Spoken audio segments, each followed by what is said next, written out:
man. Legal Wars Live on YouTube. You are now cruising with Big Ghost Rider.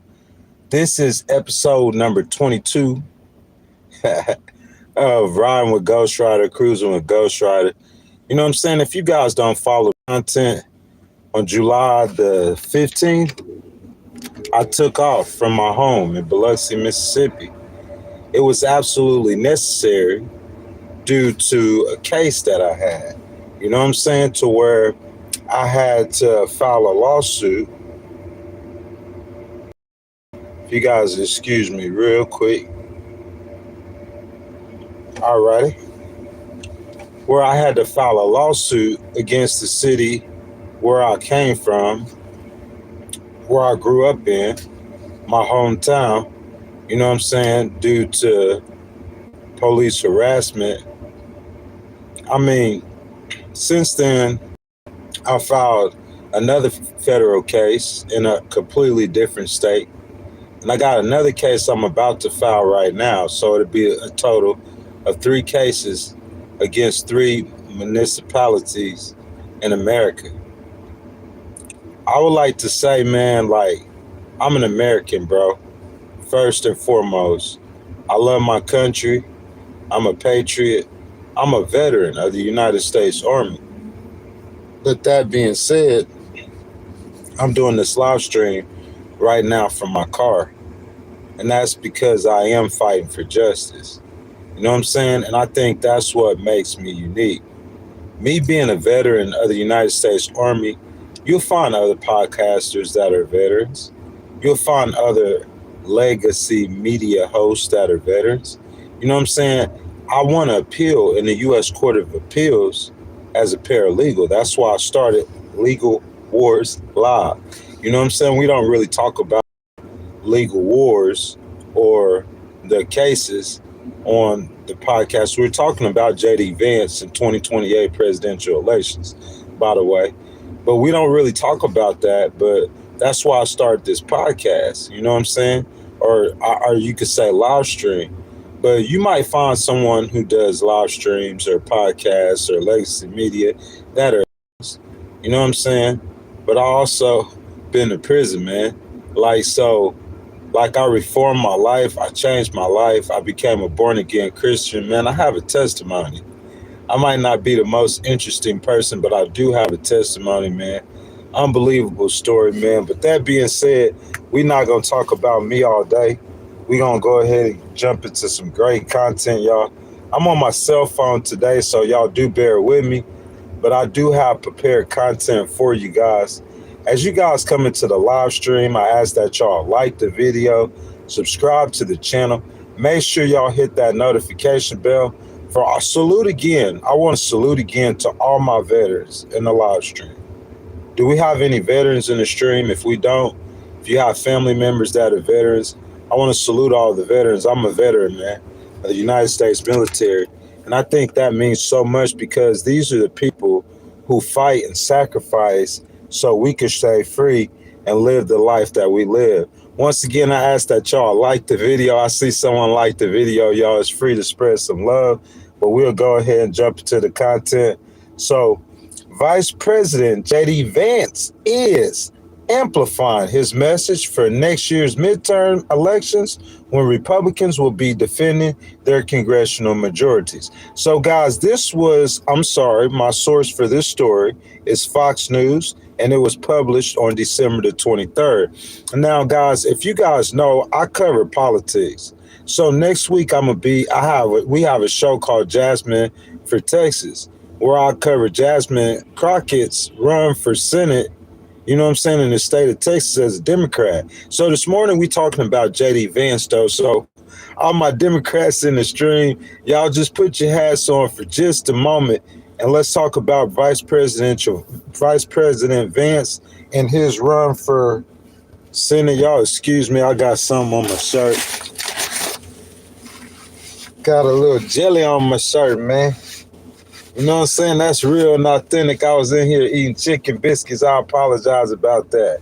So Vance, speaking at a major conservative summit this weekend, pointed to Democrats and preached that Republicans are gonna back their blank next November. So JD Vance is very confident. He's coming out speaking confidently, saying that the Republicans are going to beat the blank off the Democrats next November. Comment that JD Vance made, okay? The comment from the vice president on Sunday sparked immediate chants of USA from the crowd at the annual America First conference by Turning Point USA, the influential and political powerful conservative group. The annual gathering was Turning Point's first since co-founder and conservative champion Charlie Kirk was assassinated in September. Guys, I just want to tell y'all something, okay, about Turning Point USA. Now, I don't know what Charlie Kirk had up his sleeve, but since he has been assassinated, Turning Point hasn't stopped. As a matter of fact, they've amped up what they're attempting to do, spreading their conservative message, even to the point to where Greg Abbott in the state of Texas said that Turning Point USA will have a chapter at every college and every high school in the state of Texas. That's huge. On top of that, Turning Point USA is recruiting Nicki Minaj. Have you guys seen this? You guys, I hope y'all are paying attention this morning. Because I'm telling you about JD Vance, and I'm telling you about a presidential election in 2028. And I'm telling you about a candidate without President Trump is a very formidable candidate. And I'm going to tell you, and I'm telling you the reasons why. Okay? So if you guys know, a lot of Democrats, and myself included, was not for a lot of the words or the speech that Charlie Kirk made. Charlie Kirk made disparaging comments about Michelle Obama and other black women as well. You know what I'm saying? A lot of people thought that Charlie Kirk was a fascist, a bigot, and a racist. Regardless of how you feel about that, you know who he is, right? He's had millions of followers on YouTube, on Instagram, you know what I'm saying? Of course, on all social media platforms. Like, he's spreading a message of conservatism. That's big enough. Because I'm saying, if you compare Charlie Kirk with the conservative podcasters or live streamers like Tucker Carlson or Ben Shapiro or Candace Owens, that's big enough. They're speaking to millions of people like Alex Jones. That's big enough. Charlie Kirk not only does that, he has a $100 million+ operation that, to make a long story short for you guys, it's like a ground game for a party. You understand that? Turning Point USA is like a GOP. It's like a second GOP. It's like a second Republican Party. And you're not going to hear nobody telling you this, like Ghostwriter telling you this and breaking this down for you. Okay? So Turning Point USA is a Republican conservative, I'll say, movement or foundation. And they're directly and squarely behind JD Vance. They have already endorsed JD Vance for president in 2028. That is so powerful. And at the annual gathering was the first since Turning Point's Charlie Kirk was assassinated, and JD Vance and Charlie Kirk were close friends. And the vice president, who credits Kirk with his political rise, appeared to blame the far-left Democrats and their agenda for his death. If you miss Charlie Kirk, do you promise to fight for what he died for? Do you promise to take the country from the people who took his life? Vice President Vance asked the crowd. Now, on that particular comment right there, if I had to put just a little analysis in it, I don't know, Vice President Vance, if you're taking the country, if you're asking the people if they're going to take the country back from who? From you guys? Because you guys control both chambers of Congress, you know what I'm saying, and the White House. You know what I'm saying? What I would say is, my message would be, if I was you, Vice President Vance, I don't know if I'm giving them advice, just reading the article and giving you guys the news, doing what I do, political analysis. My message would be for us to fight for the principles of conservatism that Charlie Kirk stood on. Because if you stay there, and I heard that in his message, because I heard some snippets of the speech where JD Vance was saying Christianity is the key. Listen, guys, y'all give me a second. Guys, y'all know I'm a Christian, but I believe in separation of church and state, okay? Now, Christianity, in my opinion, though, living the morals and the values that what Jesus taught will make America better, will make the world better. So me hearing Vice President Vance say that, I believe was huge. And that's what got my attention. But the main thing is, while President Donald Trump remains the top draw, Vance is expected to play a large role on the campaign trail next year on behalf of fellow Republicans. And his address at Turning Point, as well as his speech in Battleground, Pennsylvania a week ago on the issue of affordability, are likely to be an appetizer for things to come in 2026. The VP will be playing a big role on the trail next year, a source close to the vice president told Fox News Digitals. But pointing to the president's and vice president's anything but stellar poll numbers, the Democratic National Committee argued, here's the reality. JD Vance and Trump are unwilling to face Americans, give them record low approval rating for failed leadership that has led to massive layoffs, skyrocketing prices, and economic uncertainty. And guys, that's what it's all going to be about. Good morning, good morning, good morning. I see one of my channel members in the stream, my moderators. As you guys come in, I ask that y'all double tap the screen for me, like the video, subscribe to the channel, hit the notification bell. Guys, I'm going to be honest with y'all this morning. President Trump, his GDP looks really well. Major growth in America. It was better than President Biden's. It was better than President Obama's. His GDP for last quarter, if I'm not mistaken, was better than his first term. Stock market, record numbers. It's got to be better than his first term because it hit numbers that it's never hit before. You see what I'm saying? But at the same time, he has delivered record numbers for the economy, and the rich are getting filthy rich. He is creating more millionaires than ever in the history of America. He's got a lot of investments coming into America because of the AI bubble. I don't want to excuse that, but what I'm trying to say to you guys is this. You still have massive layoffs and skyrocketing prices. And that's going to be a huge problem for JD Vance. And that's what I want to get into as we get into the content and get into the meat of this live stream.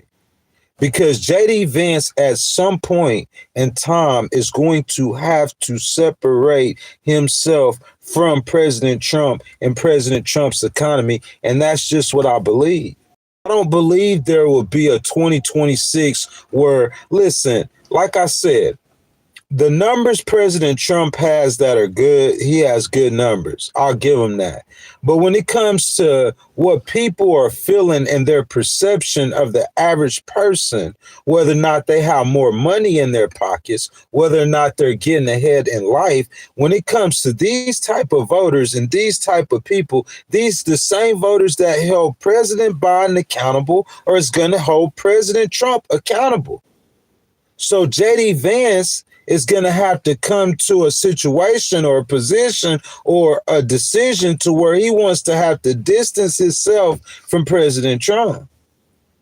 Because I believe even if I just don't see a 2026 miracle that's going to change the voting electorate from what you've seen in 2025, where the Democrats won all special elections. Basically, even the special elections the Democrats lost, they moved 12 to 15 points in their direction. You feeling that? Like those safe red districts aren't safe red no more. They're likely red. If they're even red, they might be purple. And that's what I'm saying. So JD Vance, VP Harris went through the same exact thing. to where she didn't want to separate herself from President Biden and his economy. Because President Biden had historic job numbers. His job numbers better than President Trump. He had 4.0 unemployment, 4.1 unemployment. That's the best in U.S. history. I think right now we're at like 4.6 unemployment, right? Which Ghost predicted that too. I ain't going to pat myself on the back. But I'm saying right now we at like 4.6 unemployment. We've had months, 3 months within President Trump's 11 months of being in office. We've had 3 different months of negative job growth. And President Biden was in office, we had 0 months of negative job growth. Think about that out of 48 months. So I'm saying as far as that goes, and in my opinion, if you're talking about a person going out looking to find a job, that's affecting the average American directly. And a lot of these people voted for President Trump. So I'm saying that in the skyrocketing prices, it don't matter how good your GDP is, President Trump. It don't matter how many trillions of foreign investments you got in America, President Trump. That's something that's going to be a problem for you with the voters. And now, like I said, Turning Point USA, it's like a whole different, you know what I'm saying, Republican Party, independent ground movement. They started out, they're endorsing J.D. Vance. Starting off. But I'm saying with the American voters, J.D. Vance is going to have to separate himself from President Trump, in my opinion, on that economy. Let's get into it. Every stop on the White House's midterm campaign tour reminds Americans of how Republicans have made life harder. 1 year into the Trump-Vance administration, their 2024 coalition is unraveling because they have betrayed their own voters to give tax breaks to billionaires. And that's what DNC Rapid Response Director Kendall Whitmer emphasized in a statement to Fox News Digital. I'm telling you, the Democrats are going to be coming at you, Republicans, and they're coming hard. They're not taking no prisoners. I'm letting you know that it's coming. And I'm saying they're going to be hitting the Republicans on the economy, the state of the economy, and those skyrocketing prices. I'm saying in New York City, bro, it's so hard to find a place, affordable place to live. Sometimes any kind of place to live. You're talking 200 or 300 square feet, paying thousands of dollars for that. 200 or 300 square feet, smaller than a hotel room. And you living in it, show your whole apartment, they want thousands of dollars for that. This stuff is ridiculous. And these people are tired of the politicians and the lies, or the politicians and the promises that are unfulfilled. Because President B, President T, no matter how much love I have for you, you told us you were going to lower these prices on day one. If I'm not mistaken, today is December the 31st. This is the last day in 2025. And if we go to the grocery store, do you feel the difference in your pockets? Or the price is lowered? No. And that's a problem that President Trump is going to have going into the midterms, and J.D. Vance is going to have going into 2028. While Vance has yet to say anything publicly on whether he'll launch a 2028 campaign to succeed the term-limited Trump, to let you know, yes, he will. He is considered by many on the right to be the president's heir apparent to eventually take over the MAGA mantle. And we will go over some political numbers, some poll numbers, you know what I'm saying, to show that is definitely facts. At the conference, the Turning Point USA conference, which drew tens of thousands of MAGA supporters, kicked off on Thursday with Charlie Kirk's widow backing Vance in 2028. Listen to this. Here's a rally by a group. This isn't the Republican Party. This isn't the GOP. Because you still got the Republican Party, you still got the GOP. This is Turning Point USA holding a rally. Who is Turning Point USA, you might be saying? They're holding major political rallies with tens of thousands of people there. So that means if you have a candidate President Trump on his own could draw tens of thousands of people crowd. Y'all agree or disagree? What I'm saying, if you have a candidate that can't get those kind of crowds, I don't think the GOP could get those kind of crowds.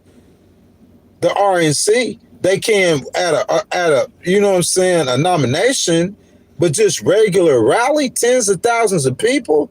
Yeah, that's what Turning Point USA doing. And Erica Kirk, who took over the reins of Turning Point after her husband's murder, said, "We're going to get my husband's friend, J.D. Vance, elected for 48 in the most resounding way possible in 2028. So she already putting it out there. Turning Point USA is endorsing.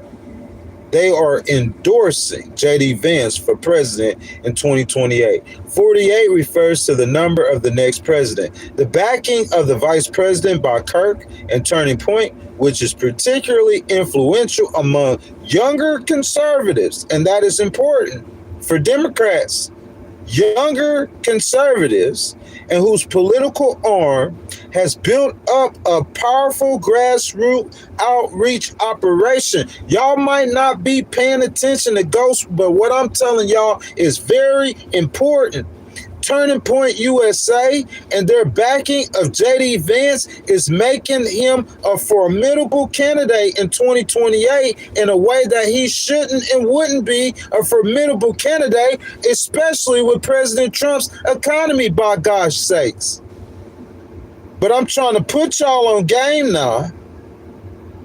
Younger conservatives whose political arm has built up a powerful grassroots outreach operation on the ground, boots on the ground, could give Vance a major boost should he decide to run for president in the 2028 election. Guys, I ask that y'all like the video, subscribe to the channel if you guys have not. Make sure you guys hit that notification bell. And guys, I welcome all y'all. Everyone is welcome up in this live stream. I just ask that you guys be respectful to others. I welcome you guys, not only Republicans, but independents and Democrats too, who will be voting down in the comments. Let your voice be heard, guys. Let's start the conversation. One last thing, we do have to pay the bills, guys. I don't have any sponsors yet, not taking no money from no parties. So if you want to donate to the channel, super chat, super thanks, super stickers, you hit the button with the $ in it. Your donations are much appreciated. I would also like to let you guys know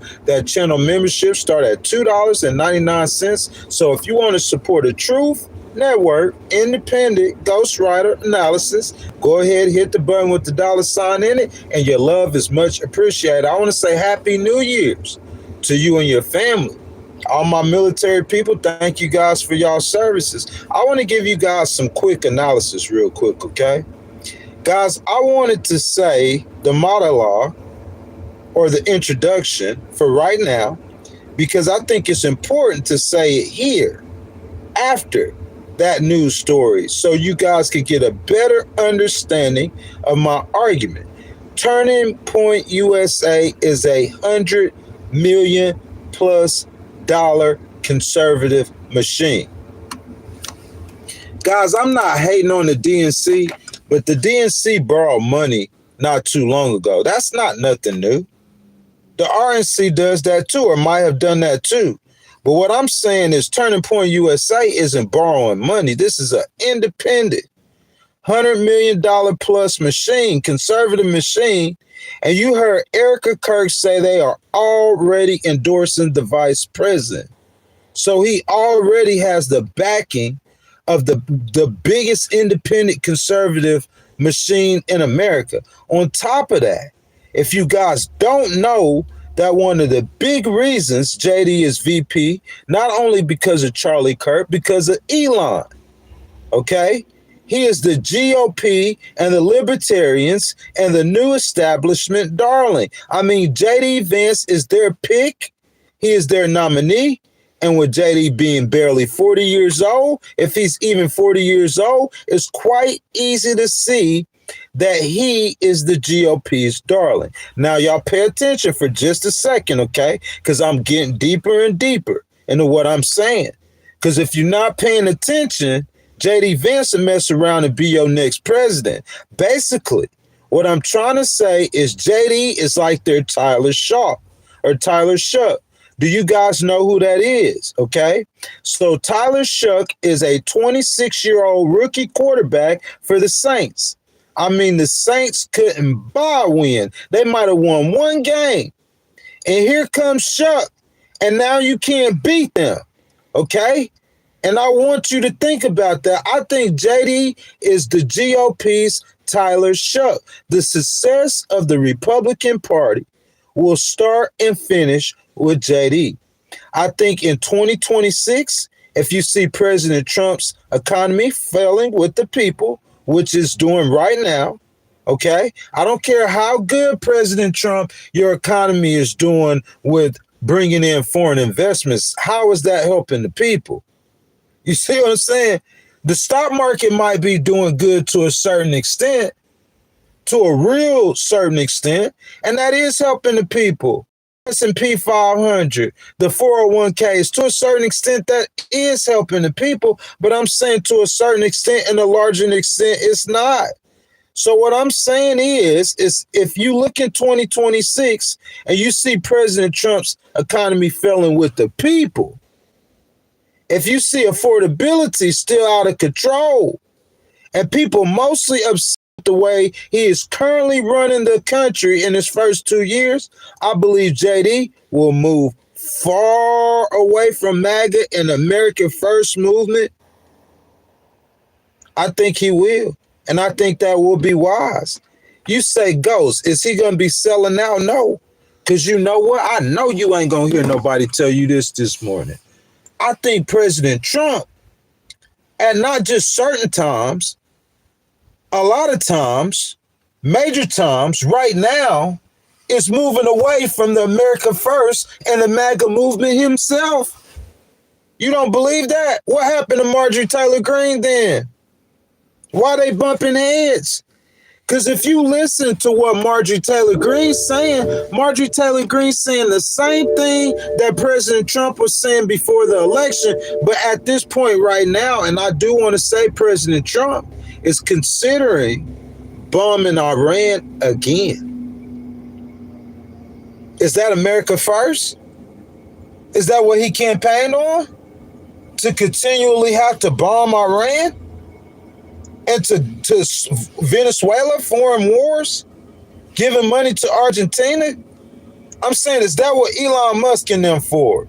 Is that what JD Vance? That's established Republican banter. And so what I'm saying is don't be surprised if you see JD move away from MAGA and America First, because President Trump is doing it. You see what I'm saying? Imagine if Marjorie Taylor Greene was still in Congress. Her and President Trump will be about to bump heads if he have to bomb Iran again. Do you get that? Imagine Tucker Carlson. I don't even know if he's addressed it yet, but I could almost promise you that when he addressed having to bomb Iran, he's not going to be for that. Nick Fuentes is not going to be for bombing Iran. So understand, MAGA and America First and that populist right, it's not on the same page as the establishment Republicans, but the establishment Republicans don't care. And President Trump has moved away from MAGA. And yes, he might be about to have to bomb Iran again. And I'll say, President Trump, if you had to bomb Iran again, it's because you didn't do it right the first time. Like Ghost said, you should have you got the Mossad was there. Put the Mossad on the ground. If you got to put boots on the ground, it might be dangerous. Put the Mossad on the ground. You got to get those centrifuges. If you bombing them and they know you coming days and hours in advance, they gonna just move the centrifuges. And I reported on that, how CNN has showed trucks and trucks are they're moving them centrifuges out. And you just bombing them and you making a big hurrah and a big show of American might, but it's tactical, it's not strategical. Because you knocked out those buildings, but you spent millions and millions and millions of dollars just flying the mission. and you didn't accomplish it, you're going to have to do it again because you didn't do it right the first time. And if you guys follow the content, or you could go back and click on the live stream tab during that time. That's why I posted Iran bombing them, President Trump bombing them that time. And I'm not American first. I'm more of an established Republican. I'll be a Republican, but I'm not a Republican. I'm an independent. So I said all of that to say, don't be surprised if you see J.D. Vance moving away from MAGA first and America first movements, because you've seen President Trump doing it right now. If it's not popular and J.D. stays trying to represent it, the same thing will happen to VP Harris, will happen to him, and you could beat your bottom dollar. Beat it. Not bet it, beat it. That VP Harris, Governor Newsom, AOC, or whoever the Democrats nominate in 2028 will definitely define the failed economic policies of President Trump and attempt to tie J.D. Vance to that.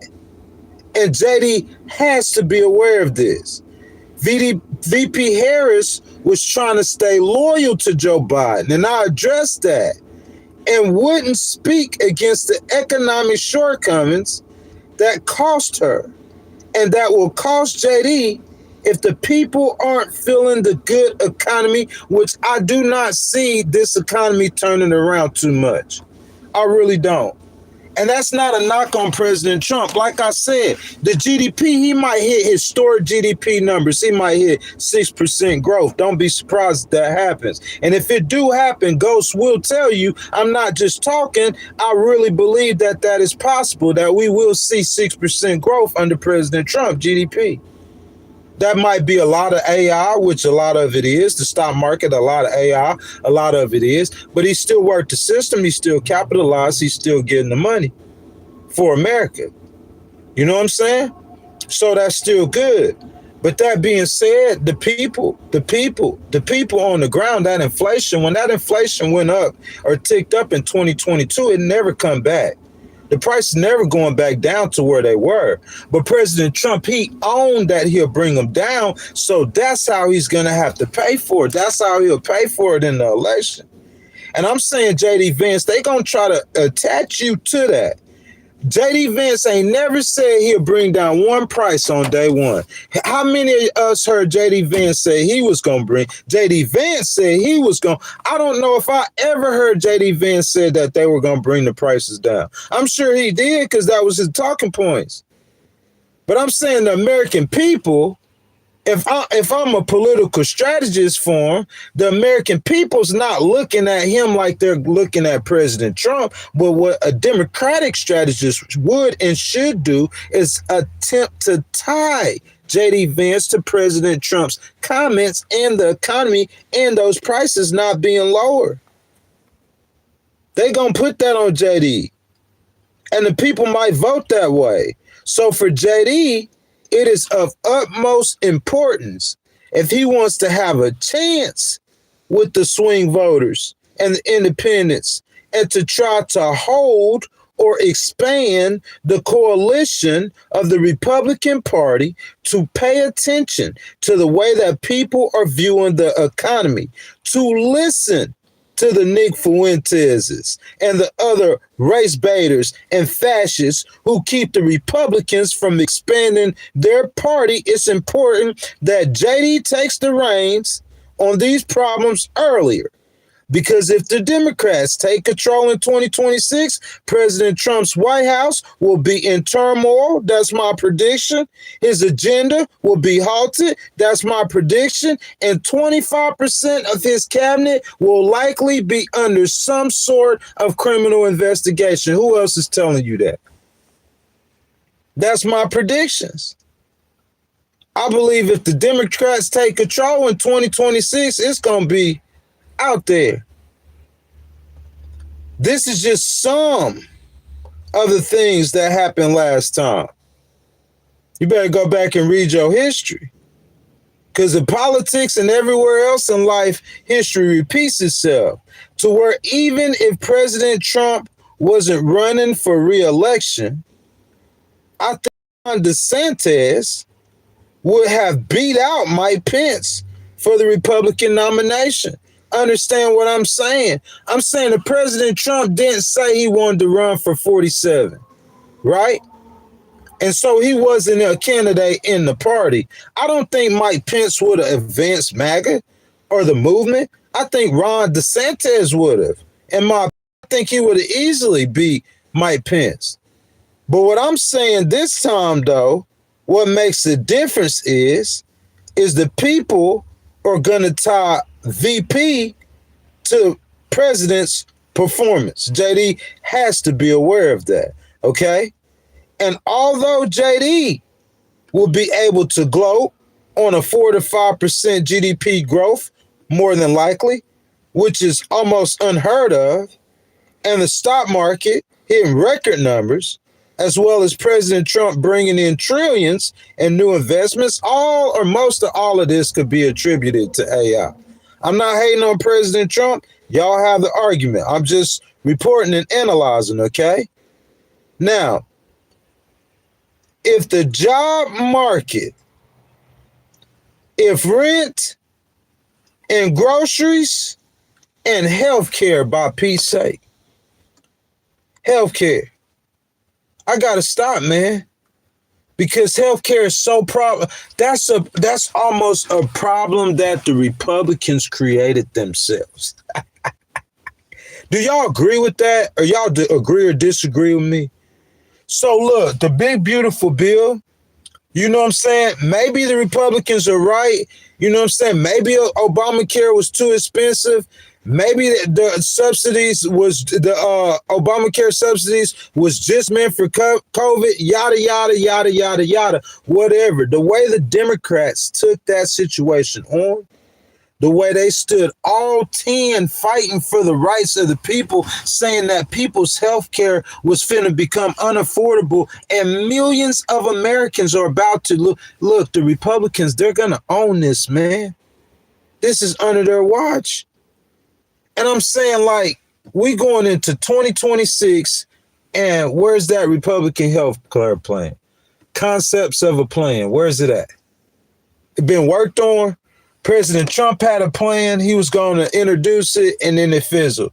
The Republicans got a plan, concepts of a plan. It seemed like they can't get it together with health care, bro. That's a problem. I know President Trump said he was going to work with Democrats on health care, but what I'm trying to tell you, that's almost a man-made or Republican-created problem when they should have just swallowed the pride and ego, in my opinion, and just rolled those Obamacare subsidies out.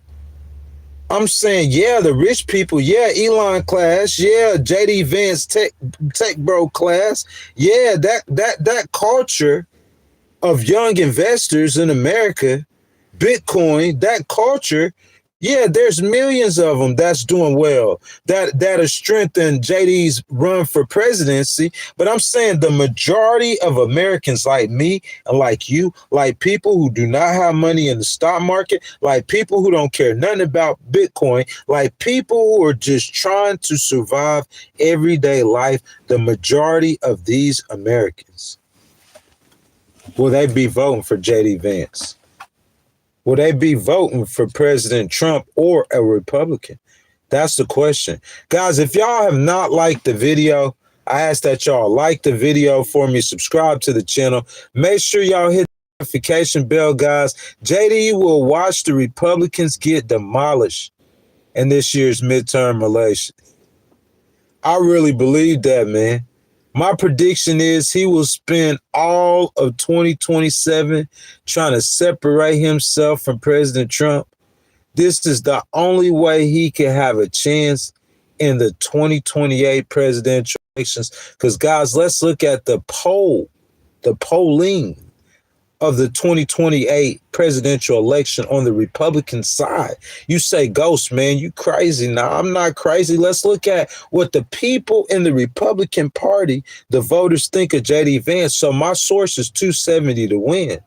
And this is December polling. The results of the national polling for a preferred Republican nominee is shown below. While these national polls are directionally interesting, The nominee will ultimately be chosen based on delegates earned during the state-by-state primary and caucus voters. We already know that. But that still don't change the polling and the voting and what's going to take place in the primary. Let's get into it. Atlas Intel, that's the January 19th poll. They have 755 registered voters in their sample. They had J.D. Vance with 47%, Marco Rubio with 23%, Ron DeSantis with 13%, and Trump Jr. with 2%. Eklund Insights, December the 16th, 426 registered voters, or likely voters, excuse me. They had J.D. Vance at 45%, Marco Rubio at 4%, Ron DeSantis at 9%, and Trump Jr. at 12%. They had Nikki Haley at 4%. They had Ted Cruz at 3%. Eklund Insights, they did another poll. They had JD at 47 and Marco at 8. Emerson College had a poll. They did theirs in November the 7th. 420 registered voters. The margin of error, 4.7%. They had Vice President Vance over 54% of the vote. Atlas poll in September had him over 55% of the vote. Emerson poll in August had him over 52% of the vote. There are major polls. All of these polls have VP. I'm giving you the numbers. As far as the Republican Party, the base, the establishment, the whatever, however you want to chop it up, the Republican Party and where they stand right now, Vice President Vance is their man. I'm saying DeSantis, how he gonna get in here? 47% to 13%. I know it's a long ways to go. The only poll, the Atlantis Intel, you have Marco Rubio. He's got 13% of the vote, but J.D. Vance got 46% of the vote. On almost every single poll, J.D. Vance is dominating the Republican polling of the Republican likely voters. Now, I'm telling you this now, okay? We went over Turning Point USA. We went over Erica Kirk and that $100 million conservative organization that's instrumental and key in reaching younger voters. Think about JD now. He's 39, 40 years old. He's their darling. He's a young conservative leader. We talked about Turning Point USA, them endorsing JD Vance. Touched on Elon a little bit, y'all. Look how much money Elon invested into President Trump's campaign. A lot of people would say that Elon was instrumental in getting President Trump elected. I want to tell you guys about Elon too. JD got some supporters. He got some heavy hitters behind him, guys. He really do, guys. I asked if you have not liked the video, that y'all like the video. I see the likes are kind of low this morning. You know what I'm saying? It's New Year's Eve. People probably went out or did other stuff today. To get on, discuss politics with Big Ghost.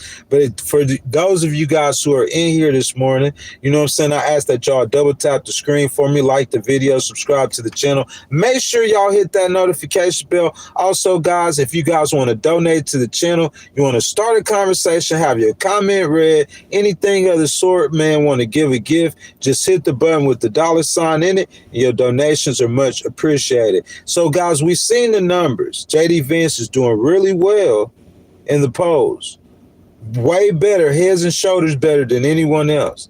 We know he has the support of Turning Point USA, but here's a story from the Independent that was published a little while ago, but it's of very relevance to today because it hadn't played itself out. Okay, so this story was published by the Independent in August of 2025.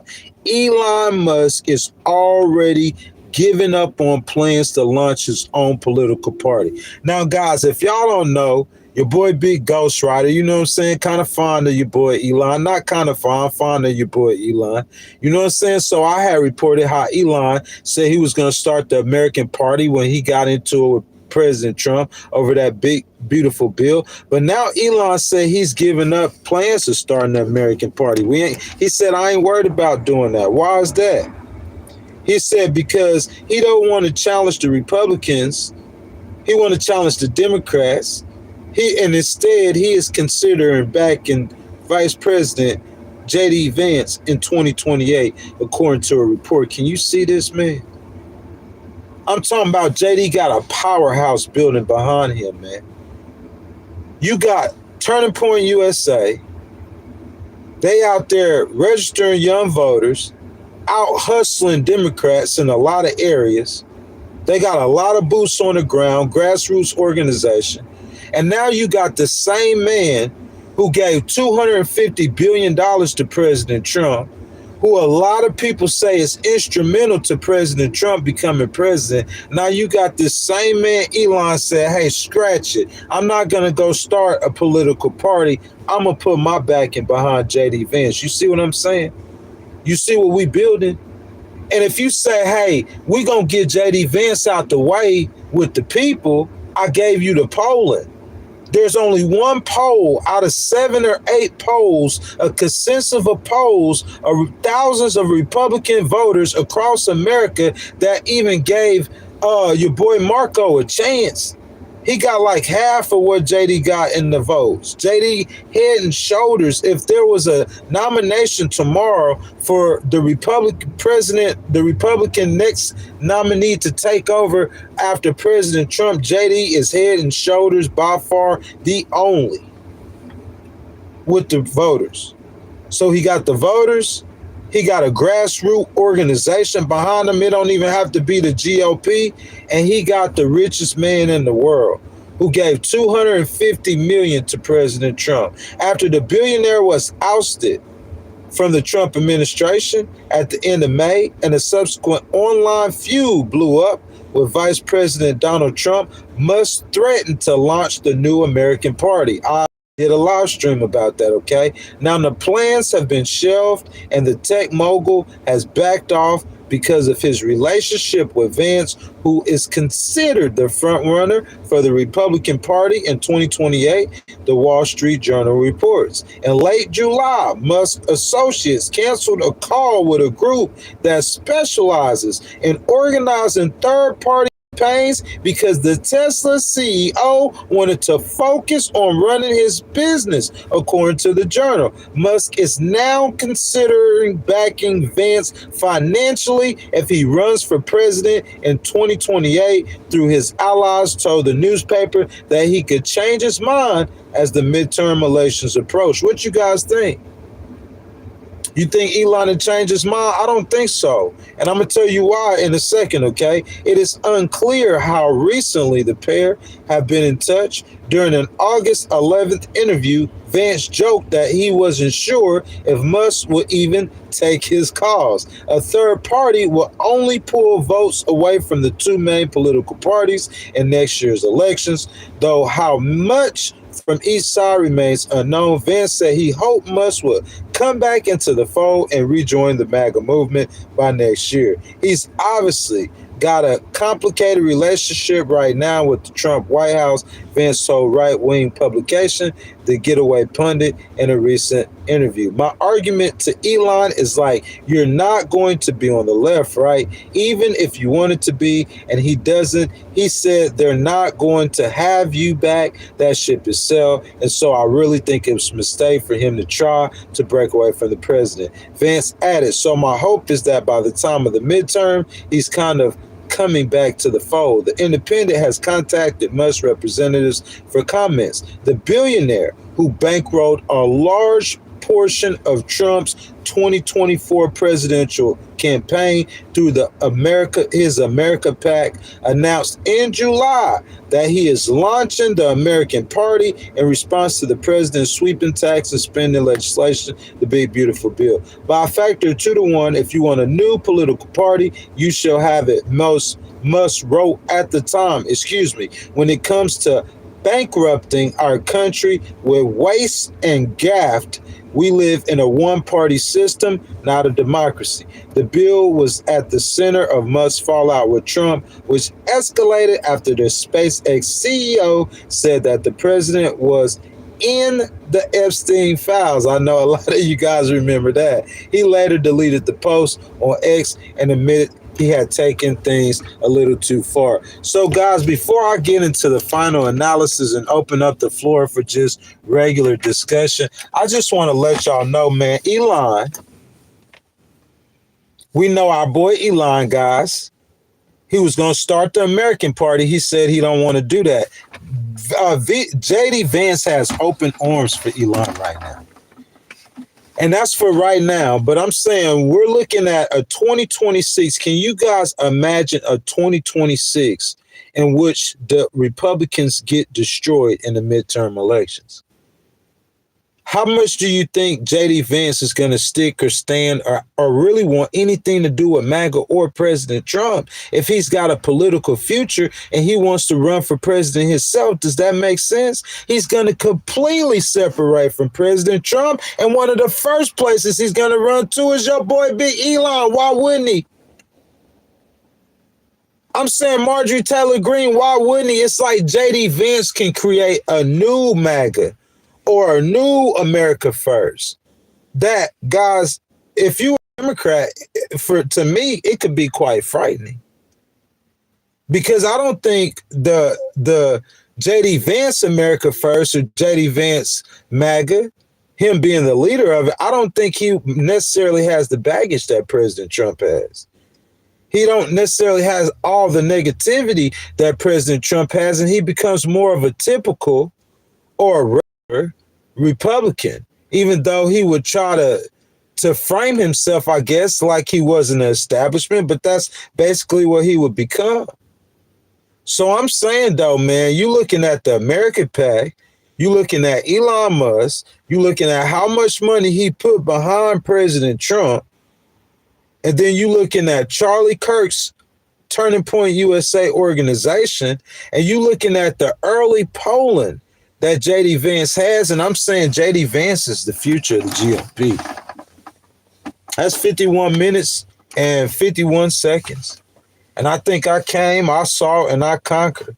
And I gave you guys great argument, great points that you have not, will not hear again or before, how JD Vance is the future of the GOP.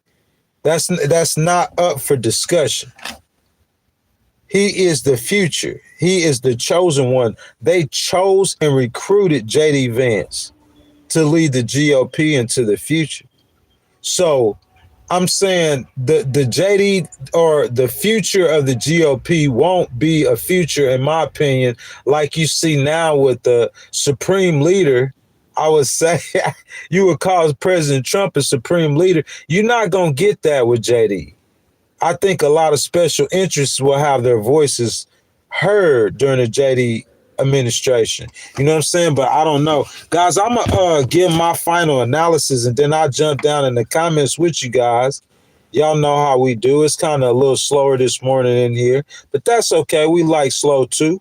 You know what I'm saying? Because we can get close and personal with each other, guys, okay? JD has the youth. He has the experience. I think America swings, though, far back to the left in 2026. And if you guys have not seen that, look at the 2025 special elections. What's happening? We saw a mayor, a woman, a female, a Democrat take over Miami, a 30-year Republican stronghold. In every district, we saw at least 13-point swing to the left. We've seen it in Miami, and I think 2026 is swinging far left. But what I'm trying to say, it's like a pendulum. That pendulum was on the right, and it swung far right to where President Trump is, and it's swinging back to the left. And in 2025, we just caught the swing back to the left, and we say, hey, look at all the polls, the special elections, what's going on with the electorate, what's going on with the pendulum. Well, the pendulum currently is about 13 points from where it was in 2024. But does it stop at 13 points? Does it go up to 16 points? Does it double and go up to 26 points? Because I'm saying in an environment like that, where America is swings to the left, what Republican really has a chance? See, that's where the average, listen to me now, what I'm finna tell you is pretty profound. And it takes multiple layers of thought to get to where I'm telling you this right now.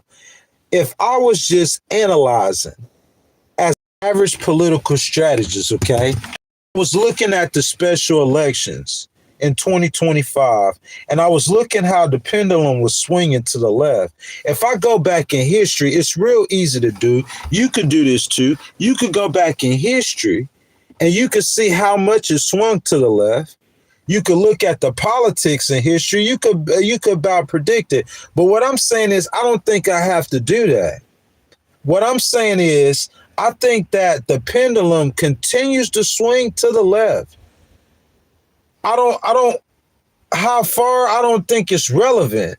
I think a lot of that depends on the candidate, and it depends on the economic conditions in America. But I think it swings back to the left in 2026. But my thing is, I don't think it keeps swinging into 2028 to the left. A pendulum only is a 4-year swing. I think by 2020, when we get to 2027, I think the hatred for the Republican Party or the GOP or the other side or the establishment or the Trump policies or whatever you want to call it, I think 2027, that hatred is going to hit that climax.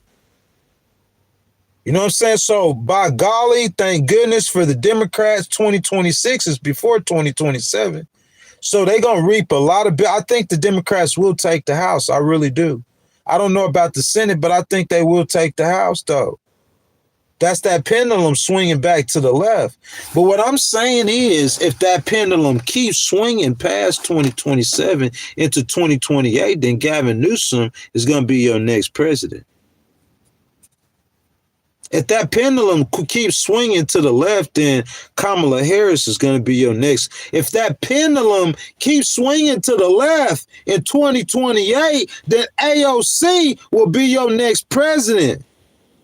But my thing is if you ask me and I just had to guess or I had to call it, I would say that pendulum is going to stop around 2027, or the momentum is going to slow down for the Democrats in about 2027. But when you get to 2028, we don't know what happens. But that's where, if JD has a chance, that's where his chance come in at. If he has any kind of chance, that's where his chance come in at. I'm saying the difference is, though, about him and any other Republican candidate. I think he financially, money-wise, backing-wise, I think he's coming in way stronger than President Trump ever came in. I'm talking about, I think when JD comes, I don't even think JD is going to need the blessing of President Trump. Listen to me. That's crazy to say. But I'm telling you that. I think in 2026, it's swinging far left, maybe not so left in 2028. But that DeSantis or Ted Cruz moving the party further to the right than it already is, I think that would be a failed strategy in 2028. That's some early political analysis from Ghost Rider. I don't think the Republican goes right again. I don't think so. Not this time. Who's going to tell you that? Who's going to? Because every single time, those far right people, it seemed like they're winning, aren't they? Was President Bush far right? Was he an establishment Republican? Because we would say President Trump was definitely far right, right? But I'm saying if Ted Cruz or if Ron DeSantis, if they're trying to take the party to the, I don't think that works. That's why I think J.D. Vance is doing so good in the polls. So Marco Rubio and Nikki Haley, in my opinion, are the only two candidates that the Republicans will be interested in that will be challenging J.D. And with J.D. having Turning Point USA, which is basically an independent RNC, or the biggest turnout machine in the Republican Party, along with Elon Musk, America PAC, and all of his billions, I mean, JD was handpicked by Elon. Some say they love JD, even to the point where Elon is not starting a new party because they will anoint JD as their new leader. And you seen what Elon did for President Trump?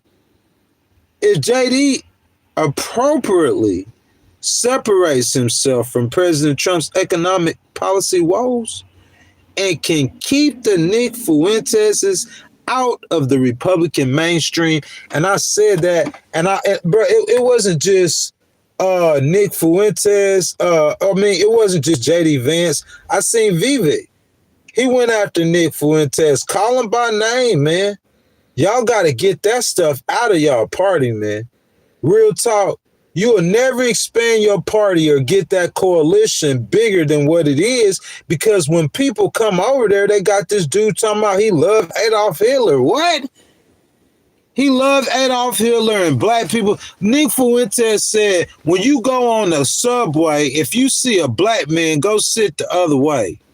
I'm saying he's attaching himself with the Republican Party. Y'all got to come out strong and denounce that. Millions of people are listening to that junk. You know what I'm saying? I'm saying if you can do that, man, separate yourself from President Trump's economic policy woes, keep the Nick Fuentes out the Republican mainstream, and begin attracting more minorities to the party. Because I believe the minorities that you attract to the party, you attracting young people when you do that. I think it goes hand in hand. Picture that JD Vance and Byron Donalds, or JD Vance and Marco Rubio, or JD Vance and Nikki Haley on a GOP ticket with Turning Point USA, who is throwing big checks at black celebrities like Nicki Minaj. We ain't talked about that really. Y'all think Nicki Minaj is the only... So all of a sudden, Nicki Minaj says she MAGA and she for President Trump and she like President Trump and she rocking with President Trump. Nicki Minaj, all of a sudden. Guys, let's be real. Nicki Minaj and Erica Kirk, have absolutely nothing in common. Let's just be real. Let's be real about this situation for real now. Nicki Minaj and Erica Kirk have absolutely nothing in common whatsoever. So I'm saying, what they doing chilling together? A check. That's what they doing chilling together. Nicki Minaj got a check. So I'm saying if Turning Point USA is willing to do that, if they're willing to recruit big names, black celebrities, you see what I'm saying, to help influence the youth, not just the youth. Nicki Minaj is a black celebrity trying to chip at the Democrats' stronghold with the blacks and the minorities. I'm saying you got to be aware of what's going on. I see what's going on. It's like the Democrats always see it when it's too late. And if y'all coming on here judging me this morning saying, hey, he's saying he helping Jasmine Crockett, then this morning he talking about JD Vance. Yeah, that's how ghostwriter get down. If I was working with Jasmine, I would talk to her the same way I do about President Trump as I do to y'all on the live stream. I wouldn't go with no Democrat strategist and say, y'all know that Trump fella, that guy is sorry, his economy sorry. Nah, I wouldn't do that. I don't believe in that. I believe in being real and being truthful, because you got to go out and convince voters.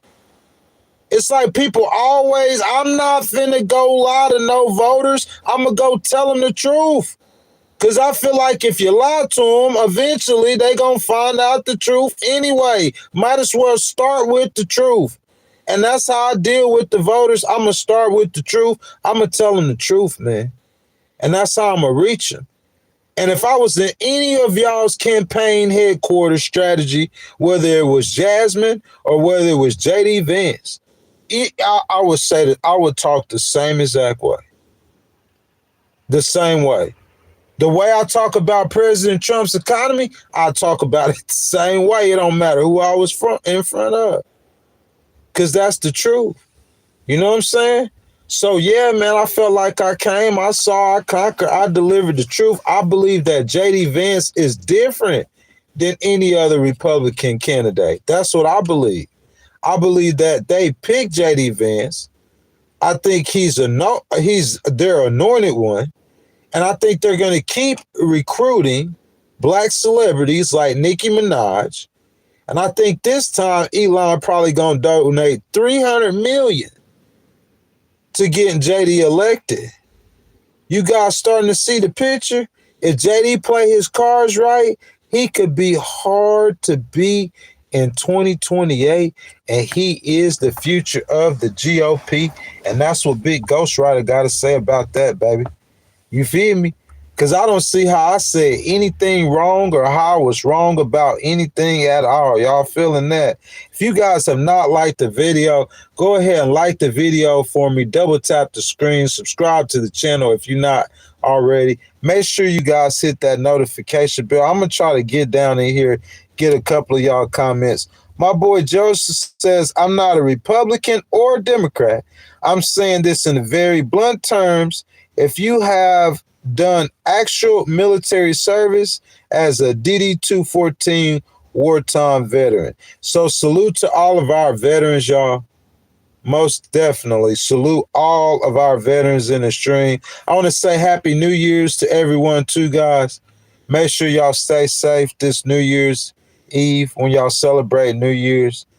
Someone says TP is corrupt. You see the accountants' YouTube videos about their taxes and the politicians in Arizona. I want to go ahead and highlight that, man, because I think that's important. Because I think that's how you're going to have to beat that.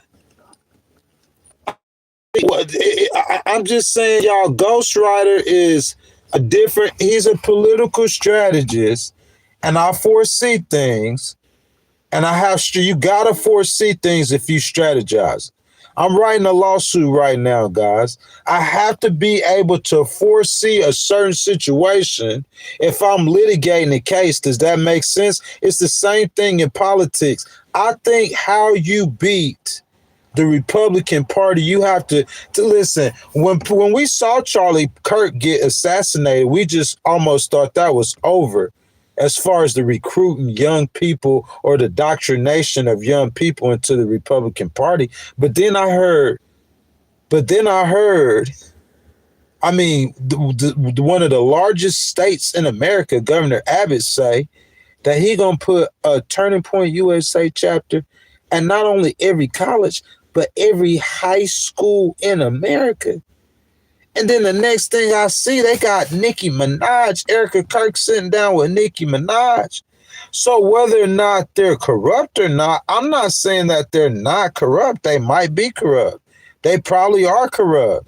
Candace Owens working on trying to expose something, or somebody said they backdoored Charlie Kirk, or somebody said Erica's parents are military expert or military connections. I done heard all kind of things. A lot of true things. I'm not a conspiracy theorist, or I'm not an investigator. The only investigation I do is into civil crimes. So if y'all come to me with some sort of civil crime, you know what I'm saying, I'll do an investigation. But other than that, I'll let the investigators investigate. But until the time being, at the moment, Turning Point USA is a $100 million grassroots organization that does political rallies, and they can draw crowds of tens of thousands. That has nothing to do with the GOP or the Republican Party. That has nothing to do with Elon or his American PAC and his 300 million. You see what I'm saying? The conservative party, if they can all unite, they will be extremely hard to beat. That's why the Democrats felt so flustered or why the Democrats felt so defeated because of what the Republicans built and what they could continue to build, but it seemed like it might be falling apart. Can JD pull that coalition together? Because if you listen to the MAGA or the conservative voices, they're all over the place. Sean Hannity and Candace Owens ain't on the same page. They might pull it together, but I'm saying listen, all these, every MAGA, every young MAGA, radio, TV, they ain't none of them, they all head on Israel. Ben Shapiro is about the only one I hear taking up for Israel. They sound just like the Democrats. Candace got a problem with Israel. Tucker got a problem with Israel. Nick Fuentes, you already know he a hater. He a racist. So you know a racist, they don't like blacks or Jews. So I'm saying every one of them. They all question Israel. I heard Charlie Kirk was finna start questioning Israel before he was assassinated. That's not the Republican Party's standpoint. Y'all saw Bibi Netanyahu at the White House with President Trump not too long ago. President Trump talking about possibly bombing Iran again. That is not America First. That is not MAGA. Just put a microphone in front of NTG face and she'll let you know better than Ghostwriter ever can. I'm just Karl Rove. I'm just a political strategist. I'm not a pretty boy. I'm not no TV personality. I'm not here to entertain you. I'm here to give you political facts and political truths, forecasting, analyzing before it happened. And that's what I got, man. Real talk. I believe if you want to defeat a strong Republican candidate like J.D. Vance, you're going to have to basically try to destroy Turning Points USA. Because I don't know what that was about, or with Charlie Kirk, or with his assassination, or any of that. I don't know what that was about, but that did not stop Turning Point USA. Oh, that dude, you got Erica Kirk, who won a beauty pageant in Arizona, by the way. So regardless of what you think about her, she was Miss Arizona for President Trump's beauty pageant before. So yeah, she's got to be somewhat attractive. So you got a young widow, 45 years old, or 35 years old, excuse me, however old she is, sitting down with Nicki Minaj, a black superstar. And you know Nicki, she might not hate President Trump. She might like President, or might be kind of conservative, but her sitting down with Erica Kirk, that's a check. You think Nicki the last check, influential black person, they trying to chip away at y'all Democrats, y'all better wake up. They trying to chip away at your support. Y'all don't want to hear about Turning Point USA. Y'all think Turning Point USA is dead. Y'all said Turning Point USA was dead when Charlie Kirk died, but at the same time, they are still registering young people, Republicans. They using his death to motivate young people to they registering them Republican. They recruiting Nicki Minaj. I'm saying they chipping away at that black vote still. They chipping away at that black woman. They coming with them, and I'm saying, and then on top of that, you got Elon with that $300 million he ready to give to one of them, probably JD. Y'all better wake up, man. Y'all Democrats better wake up. You're going to get your bell rung in 2028. I'm trying to help you. You know what I'm saying? But the thing about it is, with a Democrat or with really any political, you can't really come on here and you can't really say, if you come on here and you say, like, I'm looking at a chessboard and JD Vance looks stronger than any candidate, Democrat or Republican, regardless of any political environment, because I'm saying he's starting off right now with more money and more support, more organization. You see what I'm saying? He could probably run as an independent with Elon and Marjorie Taylor Greene. You see what I'm saying? And with Erica Kirk. He probably could run as an independent and be highly competitive. But I'm saying him as GOP, I'm saying like He gonna come out as a very strong candidate regardless of what happened with the Trump economy. So do not be shocked if President Trump economy in 2027 is in the dumps, and yet and still that J.D. Vance running against Gavin Newsom is ahead. It won't make no sense. Just like President Trump's stock market numbers looking like they do, but ain't nobody can find a job. That don't make the politics and stuff, everything just different. It's just changing. But Big Ghostwriter trying to tell you, I could see that, because he got us. That look, as a political strategist, I'm looking at Turning Point USA and what they do and how many chapters and how, and I'm saying, like, I mean, that's enough. But then you got the GOP. The GOP, that's why they don't need no ground game. People were saying that Elon, they were like, oh, look at Elon. They count on Elon. Y'all remember that? They count on Elon for their ground game. Yep. And in Pennsylvania, you know what Elon did? He giving out $1 million checks. Hey, you creative genius with a whole bunch of money. And him and VP Vance, I mean, he courting Elon. He courting him. He know how big them pockets is. He'll get Elon half the White House. He courting him. And Erica Kirk already in love with him. If JD, I'm sorry, y'all. Erica, I'm sorry, baby. You know what I'm saying? That's who Big Ghost is. Y'all just got to understand who Big Ghost is. If Erica wasn't, I mean, if JD wasn't married, then, you know what I'm saying, Erica would be JD's next wife. You know what I'm saying? Like a MAGA or a conservative power couple like you see in Hollywood, J.D. Vance and Erica Kirk. You know what I'm saying? So I'm saying, like, I mean, the climate for him is different than any other candidate that will be in the field. I'm saying I don't see no Turning Point USA that is behind Gavin Newsom. Because I think Gavin Newsom is probably the Democrats' strongest candidate. And he probably or will be the nominee. But what you going to do? You going against VP Harris? You going against AOC?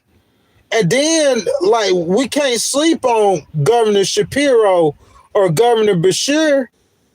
So I'm saying the Democrats got a strong field, and I think they're going to be over there boxing and beating. But I'm saying if you look at the Republican polling, JD, man, it's stronger than anybody else's. Marco Rubio don't have no Turning Point USA that's endorsing him. VP Harris don't have a Turning Point USA endorsing her. VP Harris don't have a America PAC behind her. Gavin Newsom don't have an America. I'm saying they can overcome all that. How the economy is, how there's different ways that they can overcome all of that. But what I'm saying is that you have to admit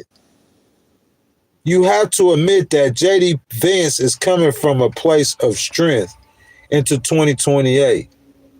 So don't be surprised at that and with the Republican Party, okay? If you guys have not liked the video, I want to say y'all double tap the screen, like the video, subscribe to the channel. Hit that notification bell, guys. Let me see what we got right here. I don't know what that is. Y'all, please excuse me. I clicked on something. I thought, oh, my goodness. Somebody says, you need to come back to the streets, homie. I'm in the streets. I don't know what's going on with y'all up in here. Mr. Good Citizen, what's up, baby? He says, like the video, y'all. John says Governor Newsom can't even run Cali correctly. You say that, but Governor Newsom got Prop 40, what passed? Yeah, he got it passed. He got 5 seats for the Democrats in California. And without him being able to do that, I'm saying, like, look, for a minute, y'all know whenever President Trump first made that call, President Trump called his buddy down there in Texas. You know what I mean? I got mad love for Governor Abbott. You know what I'm saying? Shout out Governor Abbott. But you know what I'm saying? He called his buddy down there in Texas. He wanted 5 seats. He wanted to cheat. Because he know President Trump, he got political strategists like Ghost around him that's already cool, could see it, that's letting him know what he going to be up against here in a couple of hours. Because 2026 starts in a couple of hours. This time tomorrow will be 2026. So y'all understand the November elections? Yeah. Jasmine and them got an election in almost 60 days. That primary in Texas is in just over 60 days. Ghost don't be playing no games if I'm running the campaign.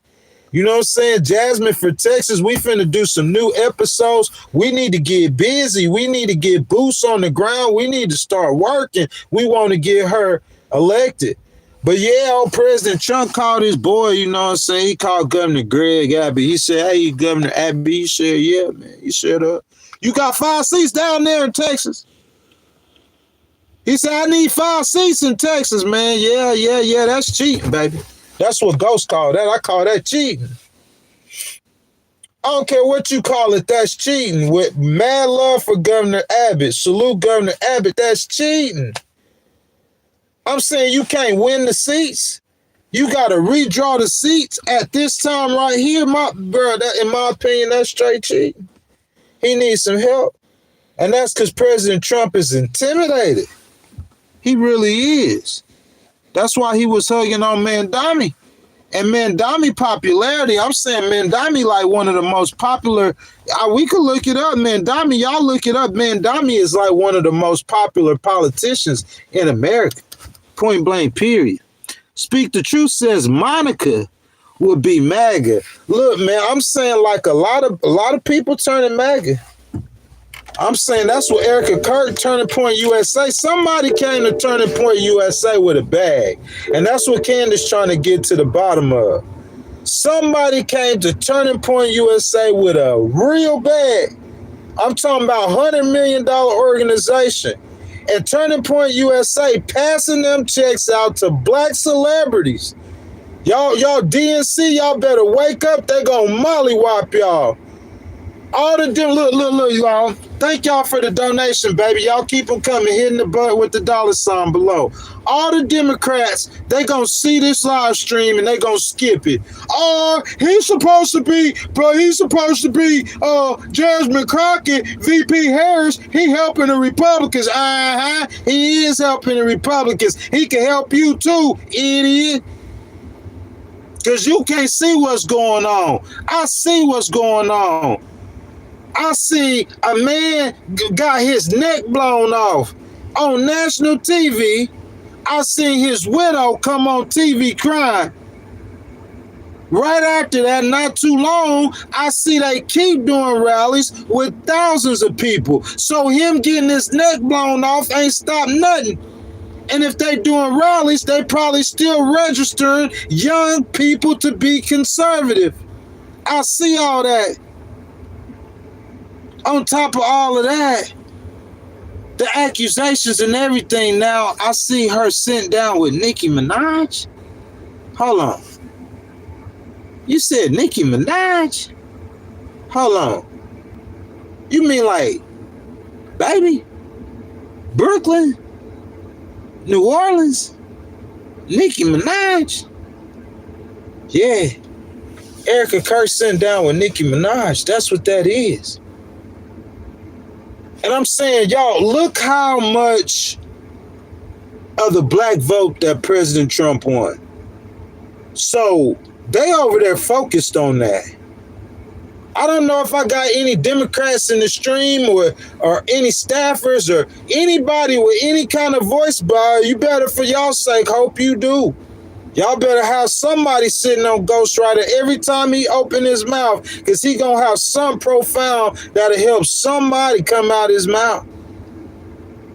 Now, I don't know how many Democrats are watching what's going on, but I'm saying if you look at the numbers of how many black voters that President Trump pulled away from the Democrats and how many Hispanic voters President Trump pulled away from the Democrats. I know the Democrats. I know what y'all saying. Listen to me now. Listen to Ghost now. Listen to Ghost now. I know them Democrats. This is what they saying. They saying, hey, with President Trump's economy being so bad, with things still being so expensive. All them black people, all them Hispanic people, look at how he did the immigration. They all coming back, Ghost. They all on their way back, Ghost. And you might say that, and you might think that, and while you saying that, and while you thinking that, and maybe that's how that's supposed to go, but while all that's happening and going on, Turning Point USA is recruiting Nicki Minaj. Turning Point USA be recruiting who you Cola Ray, who a famous black artist or who's got millions of fans that they could talk to, just chipping away. That's what they did. That's what President Trump did. He let Kodak Black, all the black rappers, he was letting them out of jail. Y'all remember that first term President Trump? Oh, get out of jail, President Trump. He gonna give you a pardon. If you black, and them people got fans. Kodak Black got millions of fans and people who like him and listen to him and hang on to his words. Yeah. And they all starting to say, all these black people starting to say, vote MAGA. And that's what I'm trying to tell y'all, that cause see, the Republican Party, they're not stupid. And JD Vance is their leader, so you know they're not stupid. He's a smart man. The Republican Party look at a state like Texas. Y'all listen to me. Jasmine knows this now. She should be able to know this, and y'all should be able to catch on this from what I'm telling you right now. The Republican Party, they look at a state like Texas, okay? Now, Texas is not majority white. Texas is majority Hispanic. If you put Hispanics, blacks, and Asians together, that's almost 60% of Texas. That looked like a Democratic fertile ground, right? Yeah, but yeah, no. Democrats can't win Texas. Republicans are smart. So the Republicans know that they're not going to have the white majority in America forever, or not for too much longer. We might be at the precipice of all the minorities together. There's a lot of Hispanics in America and a lot of communities. You put them together with blacks and all these other races, then it makes that the white people in every major city in America, almost the whites are a minority. And it's getting like that in almost all the major states, the whites are minority. See, Republicans know that. They're smarter than y'all Democrats. So they know that not only do they have to convert young people to be conservative at an early age, the Republicans are also aware that they have to chip away at the minority. Now, listen, the Republicans, they haven't been too bad with the Hispanics. You know what I'm saying? If you get Hispanics down south, you know, think about if you went to a foreign country. I got a friend, Habibi. What's up, Habibi? He my Egyptian homeboy. Think about if you went to Egypt and you just going to Egypt. It's the first time you in this foreign country. I'm saying the politics, everybody in the politics in the area that you in say they all vote in a certain way. Wouldn't you try to fit in with what they voting? So you gonna vote what they vote, right? So that's what I'm saying. A lot of times you get Hispanics down in the South, those Hispanics, you know what I'm saying? They gonna be voting Republican. So I'm saying the Republicans, but what the thing is that the Republicans, they want to start chipping away on the black vote. They're trying to get the black vote. They already fight for Hispanic votes in ways that y'all can't see. That ghostwriter trying to call out for y'all. But that Nicki Minaj move, that's trying to get the black vote. They want some black vote. Yeah, they want to chip away at your majorities. Because they know they can't win just numbers standing on the head. The white people, it's more of them kind of people than it is white people. Yeah. The MAGA, Make America Great Again. Well, it didn't work. President Biden opened up the doors and he flooded it. I'm talking about you got what kind of, you got every kind of nationality. He talking about Nigerians. He talking about Somalians. He talking about all kind of nationalities. So make America white again. Yeah, that ain't going to work. It ain't going to be white again. America first. That ain't really working. You running from them policies too. So I'm saying, like, y'all see where I'm coming from? The Republicans see this. The Republicans understand this. So they want to build that coalition that they built to help President Trump get elected. And they need some black voters. They have to court black voters. That's why I don't see how Nick Fuentes, you're not going to, because y'all, the Republicans won't win without courting black voters. They need black voters. They got to chip away at the margins. So I'm saying if you a Democrat and you're just trying to skip over this because you like, oh, Ghost, he switches sides. Nah, you better pay attention. You better pay attention. Because I'm saying in 2026 isn't a national election. Y'all realize that. There isn't one or two headquarters. The DNC they focused on a whole bunch of different districts.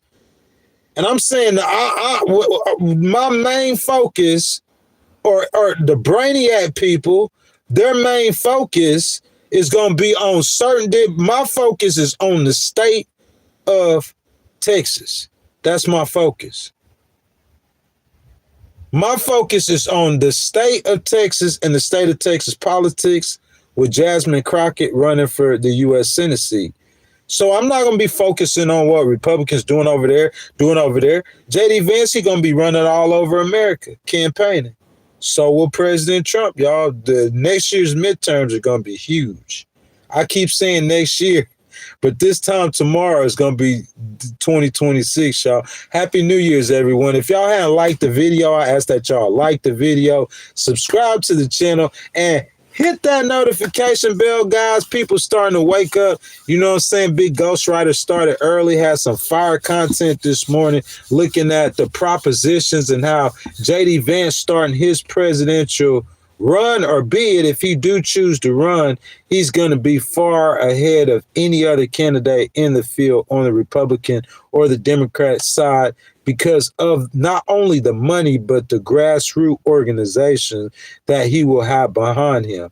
That's just amazing. Elon can mobilize a ground campaign. We could laugh at Elon, but we see him do it for President Trump in Pennsylvania. $1 million checks, who the president is. So you keep laughing if you want to, Democrats. That's why y'all lost last time. You see what I'm saying? And so you could look at Turning Point USA. Oh, yeah, Charlie Kirk, he got shot in the neck. But then now we see Nicki Minaj with Erica Kirk. We see Governor Abbott talking about putting a Turning Point USA chapter in every high school in Texas. What? So that lets you know they working. And that's $100 million organization, grassroots, registering voters. They out there with 9 to 5 trying to register voters right now. That's what I'm saying. This isn't a nationwide campaign. But I'm saying, looking at every single year nationwide, the Republicans are they look to be in better positions than Democrats nationwide year to year. Now, the Democrats, due to the momentum and their messaging, were able to win a lot of elections. But yeah, in New York, you outnumber Republicans 5-1, 5-2. You see what I'm saying? I mean, in Virginia, that's typically a blue state. New Jersey, typically blue. Okay, so you went big blue again. But I'm saying it's going to all come down, y'all. Texas, them states like Texas, them purple states like Pennsylvania, states on the fence like Arizona. You know what I'm saying? Those Michigans, you know what I'm saying? Those Wisconsins, that's what it's going to come down to. That's what it all comes down to. But it's not a national race again. It's state by state. It's district by district. I will not be focusing on anything national besides stories. If the vice president doing a rally, we might talk about it. President Trump doing a rally, there's any strategy or analysis to be looked at, we might talk about it. You know what I'm saying? The midterms are big. You know, that's the future. The short-term future of America will be decided on those midterms. You know what I'm saying? So we'll be talking about a lot of stuff that happened, but I'm just letting y'all know I'm not going to be focused on pretty much nothing but Texas and what Jasmine got going on. But I don't work for the DNC. I'm not a Democratic watchdog or none. Y'all Democrats better wake up. Y'all better get to work. Because them Republicans, they getting it, man. I'm just telling y'all what's real. That's how you win elections. You don't just win elections by off affordability. That'll work. You still got to organize. You still got to campaign. You still got to knock on doors. You still got to pass out flyers. You still got to spread propaganda. You still got to run the race. You still got to win the election. You got to get new voters registered and get them to the polls. You still got to, even if you got a message, you still got to spend $100 million to win the race in Texas. And you got to do it better than everybody else who's doing it. So you still got to win your race. You know what I'm saying? It's just that, like, I see the Republicans nationally, they're focused on JD. They probably, look, I'm gonna tell you, Turning Point USA, they probably gonna go hard. And Elon Musk, America PAC, they probably gonna go hard. Those are the two that I'm worried. There's a lot of power that and money that has started to assimilate on the conservative or the right side. The two y'all need to worry about is Turning Point USA and Elon's America PAC. Because those were instrumental with President Trump. Charlie Kirk picked his whole cabinet almost, and Elon helped get him elected. Charlie did. President Trump say Charlie was instrumental to him getting elected. So we thought with Charlie dying, that was the end of a Turning Point, but no, that ain't the end of Turning Point. And then Elon's still on the scene, and JD trying to court Elon. So those the two y'all need to watch. Okay? But what I'm saying is if they still acting, man, and they active, they might not be worried about no midterms as much. They might be worried about 2028. JD Vance got name recognition. He's a very intelligent young man. He only 40-something years old. He ain't even 40-something, 39, 40 years old. And a lot of money, grassroots, and power is behind him. He was chosen for that position. He was chosen. If you look at the voters in the GOP, I'm saying you would expect the voters, unless they're not voting, unless they're not polling the MAGA people and the Proud Boys, and unless they're not polling them yet. But as far as the establishment, it's clear. 1,001, JD Vance, they have nominated him. That's their leader. So it's going to be like, he going to be rough to beat, man. The GOP is in his hands. Republicans, independents, and Democrats. I see y'all in the comments. Keep letting y'all voices be heard, guys. We need donations. We need donations. We need donations. You guys want to donate to the channel, hit that button with the $ in it, and your donations are much appreciated. Much, much, much appreciated. So let's see, guys. Right next to the button with the $ in it, you know what I'm saying? There's a gift. You guys can send gifts, and those gifts are points. And those points end up being, I think they let those points be, if you send a gift, I think those gifts turn to money, don't they? If I'm not mistaken, I think they turn to money. But let me see real quick. I'm going to see what's going on.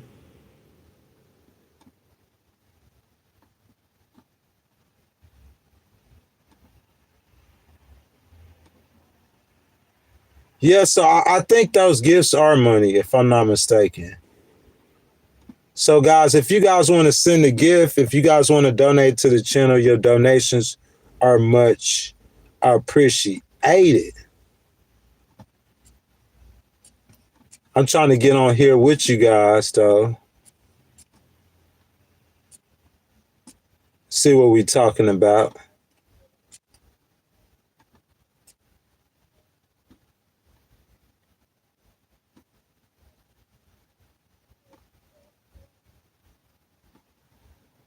Y'all give me just a second.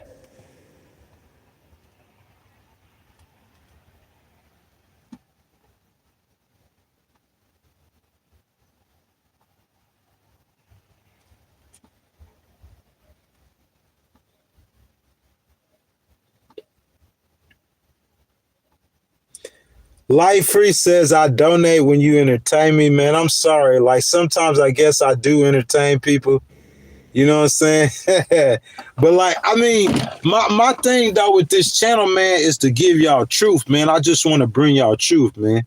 You know what I'm saying? I want to shed light and bring truth. You know, like analysis, man, isn't pretty.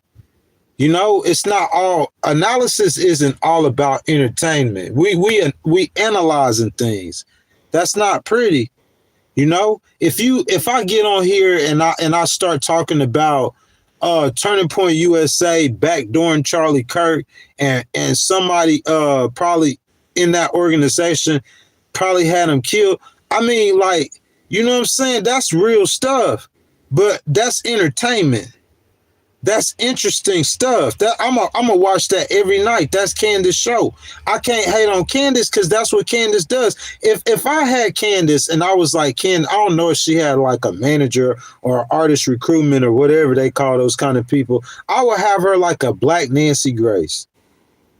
She would be investigating everything that happened in America that the police didn't explain correctly. I would have her like her. She's good at that. You see what I'm saying? So those people who do that, I have respect for them. And they're entertainers, though. I'm not saying entertainers like in a bad way. That's just their lane. My lane isn't an entertainment lane. My lane is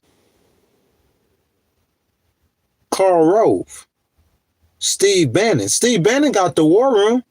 I guess you could say the War Room is entertaining. Y'all would say Steve Bannon is an entertainer. Well, if he's an entertainer, well, that would be my lane. You know what I'm saying? But I'm more comfortable in the Situation Room with the president or with that staff talking about decisions that will affect America's future, good, bad, or indifferent. You know what I'm saying? That's more my I would say my lane. And I don't want to say in real life, but naturally, that's more naturally of who I am. Excuse me.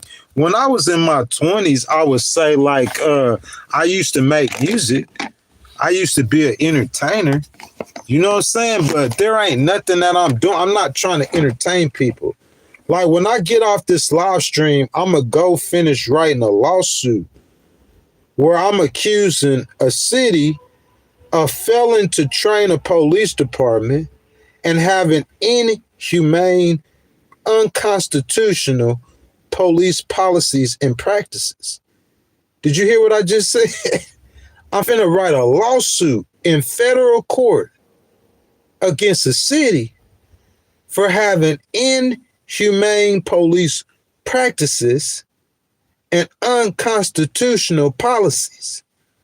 Like there's nothing about that is funny. There's nothing about that that's entertainment. And this is my real life, my everyday life, sending documents to federal court, my everyday life,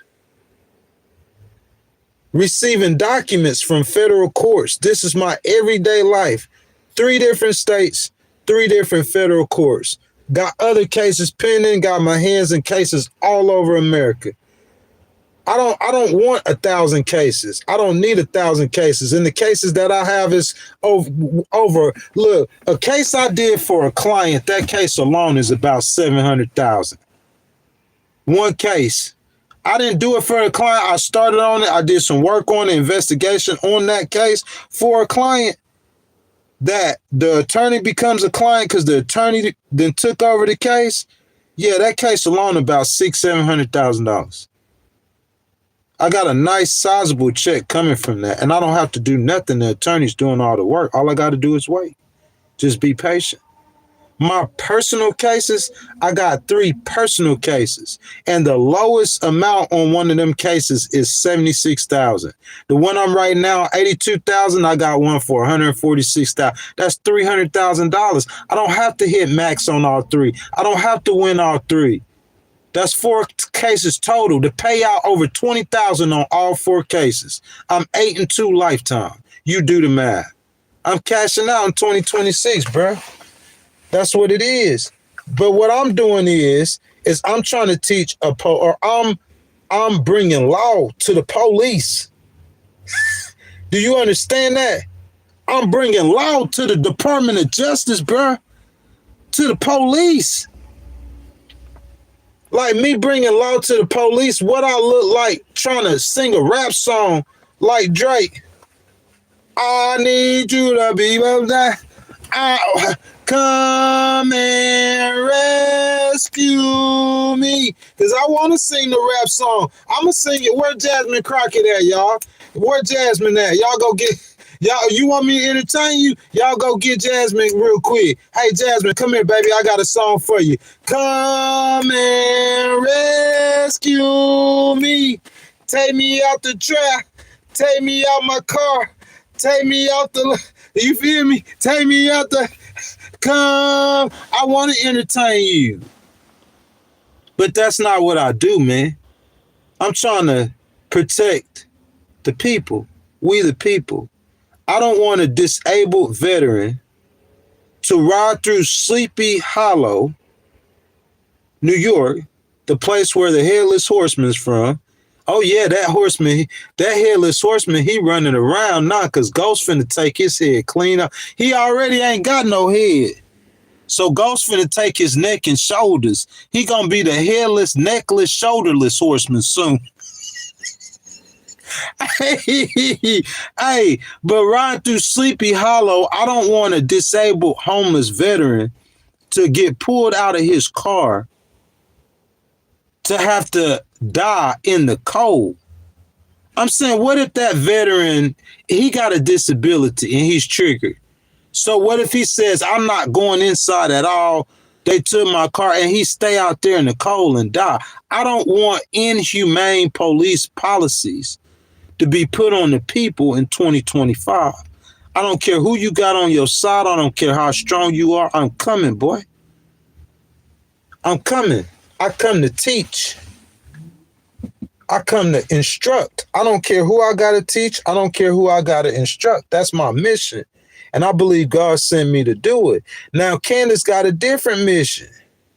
Tucker Carlson got a different mission. JD got a different mission. Jasmine got a different mission.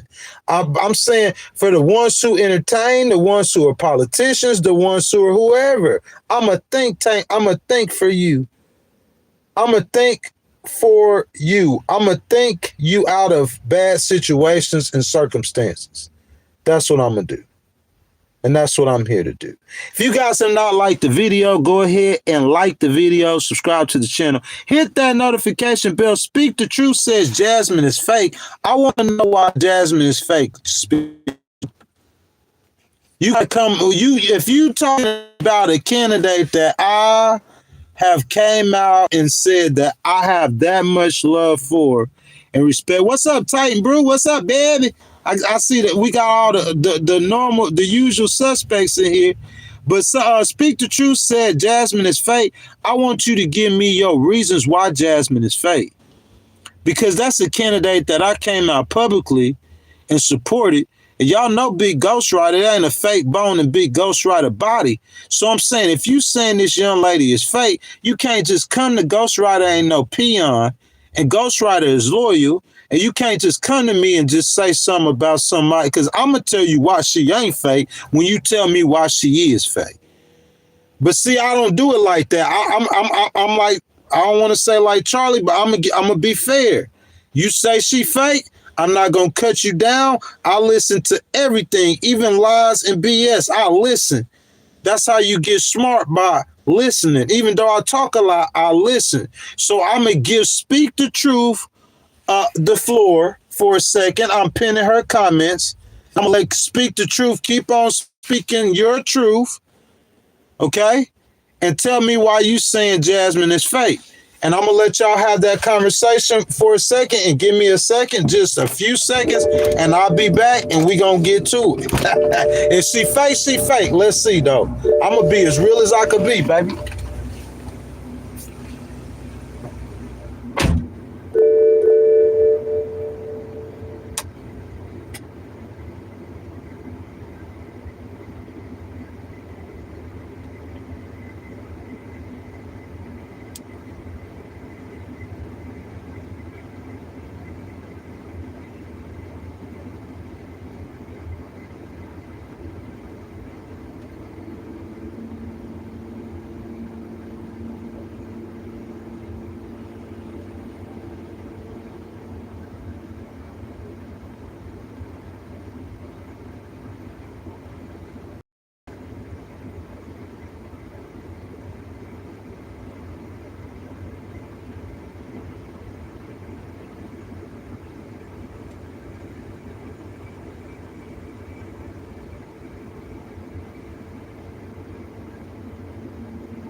Guys, I've never stayed in a place for months,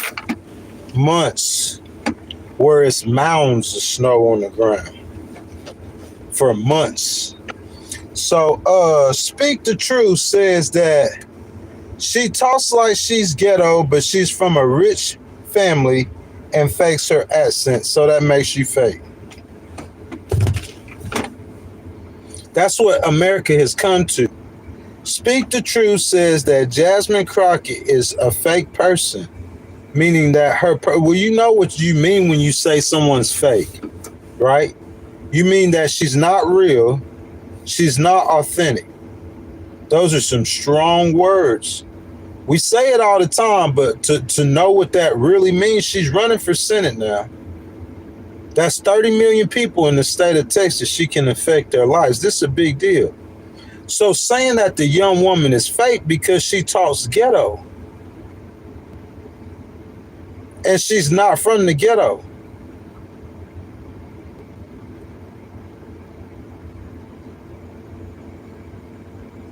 That makes her fake.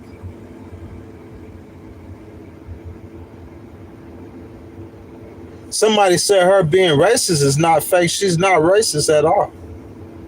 If you take your mind from a place of negativity and hatred and open your and unity, then you could see Miss Crockett from a different perspective. You could see her how I see her. Because what you need to understand is regardless of how it seems, listen, let me tell you something.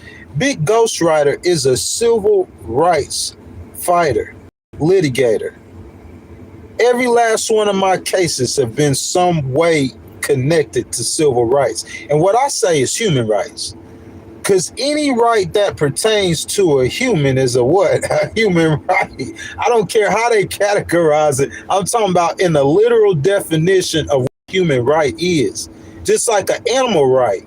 Or just like you see what I'm saying? So any right that pertains to a human is human rights. Am I right or wrong? So I'm saying everything that I ever litigated over have been pertaining to protecting other humans. I am a civil rights lawyer. I am writing Monell claims. These are George Floyd lawsuits against cities. Understand that. Fighting for civil rights, that's fighting for a white man too. Let me say that to you again. Yeah, goated, clouded. You ain't, bro, I'm talking about, look, I could go right down the street to King's Fire. I call their name. I go right down the street to King's Fire. I'm in New York. This the Empire State. This the state of kings, okay? I go right down the street to King's Fire, and he gonna salute me, boy. You understand that? He gonna street salute me. That's how they do it in New York. Y'all might not have did it in Biloxi like you were supposed to, but they do it in New York. If you fighting for the rights of the people, they gonna salute you. They got kings up here who can afford it, who got the bread. And I get saluted all the time. People give me bread. So understand that. Okay, this nationwide. I'm not famous, but I'm for doing what I do. Understand that. That being said, I'm going to stand up for a white man's right too. I heard Tucker Carlson say something, and he talk about identity politics, and he talk about feeling like because he's all these laws that they come up with to help the black people, that it feel like the white man getting left out. And he said that's how you come up with Nick Fuentes. Nick Fuentes, you need to change everything you talking about. All that racist stuff, you need to change all of that.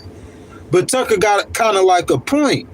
If I'm gonna stand up for a civil right, civil rights don't say black civil rights. So I'm a civil rights lawyer. I'm a black civil rights lawyer. No, it's just that black people were being persecuted for so long. Black people were being hung and drove behind cars and fired for no reason and still being persecuted, got a higher unemployment rate than white people. So normally when you fight for civil rights, the black people need the help. But in certain situations, you got to stand up for the white man too, because his civil rights could be getting violated.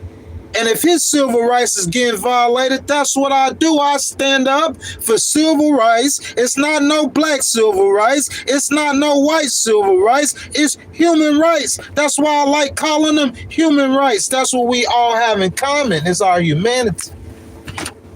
Go, I'll teach you now. I'll teach you. Because when you talk about the rights of the people, listen, I might not be out there skinning and grinning with the people. I might not be bumping shoulders. If you got 33 degrees of knowledge right now, if you got 33 degrees of knowledge in here right now, salute. Okay? So if you got 33 degrees of knowledge and I done passed through your community, you probably didn't observe me. And when you observe me not around people. Thank you for the donation, baby. Hold on. I'm going to get to that in just a second. When you observe me not around people, right? But even though I'm not around people, or even though I'm not being social, I'm still a human. I'm still an American. I still love my country, and I still love humans. And I don't want to see humans get done wrong. Just like I don't want to be done wrong, or I don't want to be mistreated. Do unto others as you will have done unto you. I don't want to see my brothers being done wrong. I could tell y'all a story. When I went into the hospital, I'm going to unite the group together. It's us versus them. It's the little man versus the big man. It's the rich versus the poor. It's not black versus white. Civil rights, human rights. I see Unknown says a lot of people don't understand the nuances between dialect and vernacular. Imagine growing up in a household that is multilingual. Saying she talks ghetto says more about you. Ooh, no, I didn't even want to do that. I didn't even want to do it. You see how I did it? I just skipped right over it. Thank you for the donation, by the way. If you guys want to donate to the channel, hit the button with the $ in it. Your donations are truly appreciated. You see, I just skipped right over it, my brother. I didn't even want to jump into it. It wasn't no point in jumping into it. You telling me somebody is fake by the way that they talk, the way that they talk.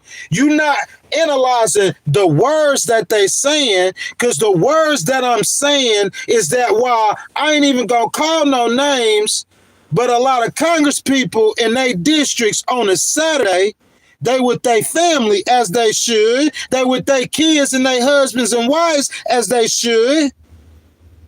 They going shopping. They on a boat. They on a cruise. It's all legal, legit. I'm not coming in here speaking no corruption, but what I'm saying on that same Saturday, Jasmine with her words is in her community with tables set up, asking the people, where can I help you with? No, she not saying, hey, y'all come to me and everybody who come to me, I'm going to help you. Nah, that's not what I'm saying. Because if you do that, you a good congressperson.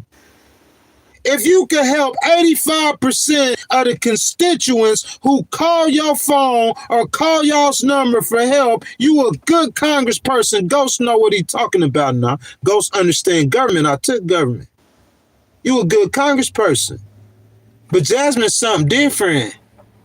Jasmine not waiting for you to call her to ask you if you need help. She's setting up tables in the community, looking for her constituents who need help. Don't tell me how she said hello. She said hello. She said howdy. She said hey. She says hi. She says, how do you do? She says, what it do? Ha ha. She say, where's she from? Texas? TEX? She said, what it do? Don't tell me how she said hello. Tell me what she meant when she said hello. When she said hello, was she serious? When she said hello, was her heart in a good place? Don't tell me how she said a word. I can't entertain that. My thought levels can't go that low. Don't tell me how the girl said a word. It's irrelevant. What did she say? That's what matters. Listen, no hate to whoever said that either. I face attorneys all the time, you guys. I'm a litigator. I face attorneys. I'm going up against an attorney who is representing a city in Mississippi. This is not entertainment. I'm not here to entertain you. This is real life. It can't get no realer. A disabled veteran, displaced. I won't say homeless. I'll say displaced because I'm a justice fighter and I'm going up against a city where I'm from. Now I'm going to tell you about this attorney. And it's not going up against him or picking on any attorney. My heart's in the right place this morning, going into 2026. It might not be in a week, but going into 2026, it's in the right place this morning. You feel me? So listen, going up against this attorney and you doing a case, right? He's trying to point out everything else besides the facts of the case. I'm accusing this business, or I'm accusing your city of not training police officers on disability law. You got thousands of disabled people or persons in your community. And these people have rights called the Americans with Disabilities Act. You don't know the rights when you pull up on the scene. You're not even trained how to handle people with disability. That is absurd. That's absurd to me. So you bumping into a disabled person who knows the law. I'm going to teach you some stuff. And then these polices be having practices, widespread practices, because you need that with a Monell claim too. You can't just have one situation of harassment. Even though I was wrote about 4 or 5 tickets, they all got thrown out, a pattern. But you can't just have that. The city you have to have evidence that the city has a widespread practice. They have retaliatory practices that are widespread. So they need some help. They need some training. I'm doing this in real life. While I'm trying to talk to him about that, he's saying that I didn't serve the paper right. Or he said I didn't put a T on the I. Or he said I didn't put a cross on the... That's a diversion. When they're losing the argument, they're going to try to point it on you, something about you. Because he's wrong. He can't win the argument on the facts. The facts of the matter is that this gentleman went to the city hall to make a complaint about your police and the retaliatory practices. That's constitutional protected activity. At any time, according to the U.S. Constitution, you can go to a government agency, report on another government agency, and they can't do nothing to you, because if they do, it's called retaliation, and it's a violation of U.S. Code. That's constitutional protected activity. And at the time, on the city's property, during constitutionally protected activity, you got 2 of your officers just show up out the blue. How they even know that the man was up there making a complaint? That's protected by the Constitution, remember. The complaint is protected by the Constitution. And you have 2 of your officers show up at the city hall and they start grilling him. And he recording it. You can't make this up. You can't make this up. And I'm saying, y'all got sued 3 times in a year and a half. That is clear evidence of widespread practices of retaliation. That is unconstitutional. I'm saying I mean, whatever you need, sir. However doctor visits you need, whatever you need. I got some more stuff to send to you too. I mean, I done been to the doctor about 100 times in the last 6 months, literally. Maybe not 100, but in about 10, 15 states all over America. Whatever you need, sir, we'll get it for you. And when you finish, you just write that check. Have that check ready. I'm saying, bro, that's what I do in real life. This is my real life. Going to jail in real life. Going to a mental hospital in real life. Falsely accused in real life. False arrest in real life. This is my real life, bro. I'm really living this. I'm saying Candace is reporting about a story that she used to live with Charlie Kirk. Something that happened.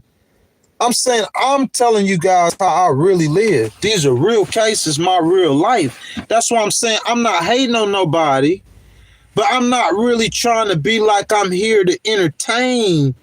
You see what I'm saying? I'm not trying to entertain. This isn't like an entertainment. This isn't really like an entertainment venue.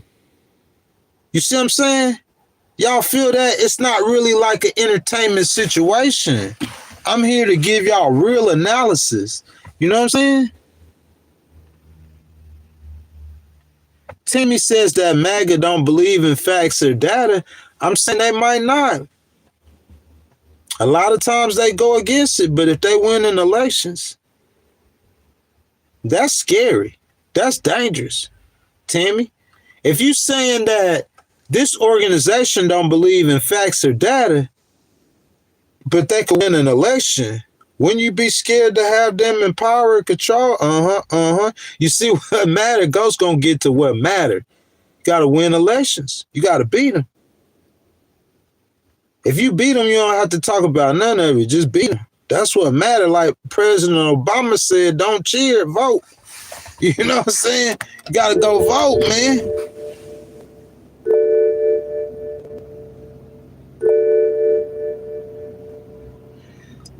A lot of says when I grow up, I want to be able to do what you do. You could do what I do right now.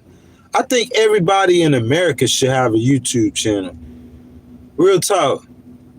Like, YouTube's just a form of expression, and so many people get their information. Everybody is on the internet and they go to YouTube. Everybody's going to go to YouTube to consume some form of information. Me personally, I consume all of my information from YouTube.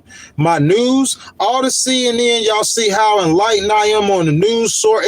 I consume it from. I'm not going to say that I don't read CNN sources because I got to double and triple check sources, and I don't go on the internet and actually read periodicals, or I won't be reading the CNN magazine or watching CNN in the hotel rooms where they charging me too much money. What's on the TV? CNN.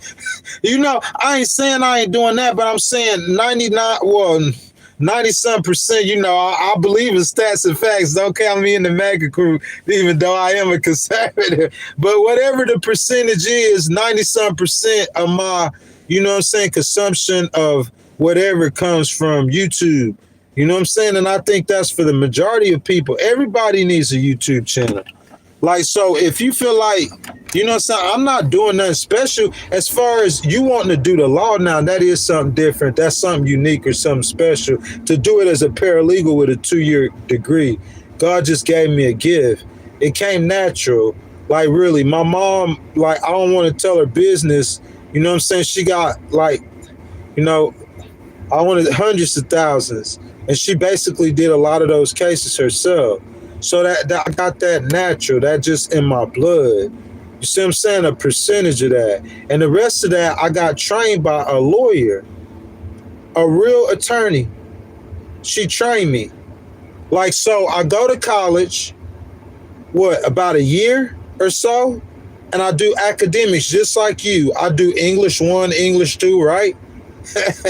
You know what I'm saying? I got to take algebra. I got to take a biology or science, just like in high school. You know what I'm saying? I take my base academics. After I take those base academics, when I went to class, it was one lawyer. I had one teacher. When I got in the paralegal technology program, I had one teacher and it was one lawyer, and I would have her 4 times a week. 4 different classes a week. This one is property. This one, yeah, I was trained to law by a lawyer. It was one lawyer, one teacher, and she trained me. Good. She called my name before the class. She predicted my future. I put this on everything. I've given this testimony before. But it was a lawyer who trained me. So everything that I know, I can't say that like I haven't been. I remember really well. I take good notes and I paid attention. And hold on, where's my papers at? And like, even though this grade right here, I'm finna show you, did not come from tourism. I promise you. This came from doing those legal classes. I just switched to tourism real quick. Because I was trying to get a job at Shaggy's as a manager. But that GPA you see right over here, this GPA over here, you see that GPA right there? That one right there? That come from legal classes. That's a legal class GPA. And that's kind of low because that's putting all the rest of the classes in with the legal. In my law and government classes, I'm an A student without studying. Genius level. That's why when it came to me doing legal like cases, like, and being competitive, like, you don't understand, bro. It's just something inside of me. You know what I'm saying? So that part of it, you go get trained by a lawyer. You go meet Miss Starks. I think she retired. But you get Miss Starks to teach you for about 1.5 years or 2 years. I had 33 extra credits that I couldn't transfer to the University of Southern Mississippi. That's how I end up with 169 college credits with an AAS in paralegal technology.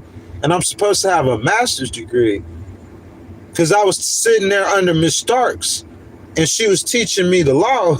When those classes aren't 2 + 2, meaning they're not coming from the junior college to the university, only certain classes that I had met all the, it's like I stayed at the junior college an extra 1.5 years or 2 years worth of classes that wouldn't come with me to the university.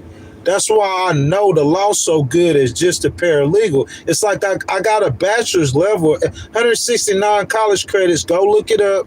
That's over a bachelor's level of education. And that's how I know the law so well, almost as good as a lawyer, because I was trained by a lawyer. She trained us how to format documents and do research. So LexisNexis and me formatting those documents, that's something the judge never had to teach me. But the judge did have to teach me my legal arguments. That's something that Miss Starks didn't get a chance. Not in paralegal class. She couldn't teach us that in my paralegal class. She couldn't teach us legal arguments. So the judge, I got taught by a judge, a federal judge. Shout out to that judge in Mobile, Alabama. I didn't win the case, but she taught me how to win. Lost one case in my life that I went against an attorney. But I don't feel like I lost because the judge dismissed the case. That magistrate, she taught me how to win. She taught me how to litigate. That's humongous. I told my mama that too, on everything I love. Mama said, that's an easy case, go get a lawyer. How I'm going to build a business as document preparer and I'm going to hire a lawyer? Yeah, I'm building a business as a document preparer, y'all. I'm going to hire a lawyer. How's that going to work? That's not going to work, right? So I'm going to have to stick it out, win, lose, or draw. I'm just finna lose this $20,000. And I lost it. But that judge, I got an education. I paid $20,000 that I lost that I could have got in that case, or $15,000, however much. But I got an education out of it. And I lost the case since. I lost one case ghostwriting because the client didn't show up for the case, but I'm not crying about it because that client who didn't show up for that case, she got a $600,000, $700,000 case now. That ghostwriter gonna get paid on. Big money. Probably biggest money I'm gonna make off of any case in 2026, and a lawyer got the case. I don't even gotta do the case. Bro, listen. Truth be told, I never had to get no more cases. All I had to do is keep the camera up and keep on sliding. Or I could have stayed in Mississippi. and swallowed it. You feel me? I could have stayed in Mississippi and swallowed it. I can't stay in Mississippi and swallow it.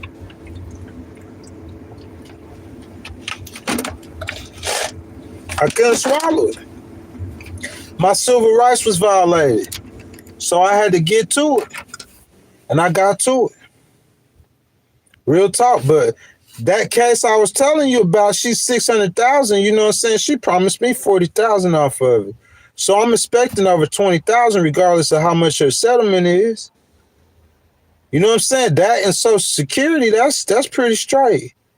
You know, but I mean, shoot, you put me in situations when, look, bro, I could have had 30-some racks in the bank at one time. But somebody came and hit my legs they hit my feet from under my legs. When I been back to Mississippi, bro, before I had to sue this city, bro, I'm saying, like, I was in Mississippi in 2022. It's on my taxes. You know, I tell the truth on my taxes. Bro, I was making so much bread promoting for businesses.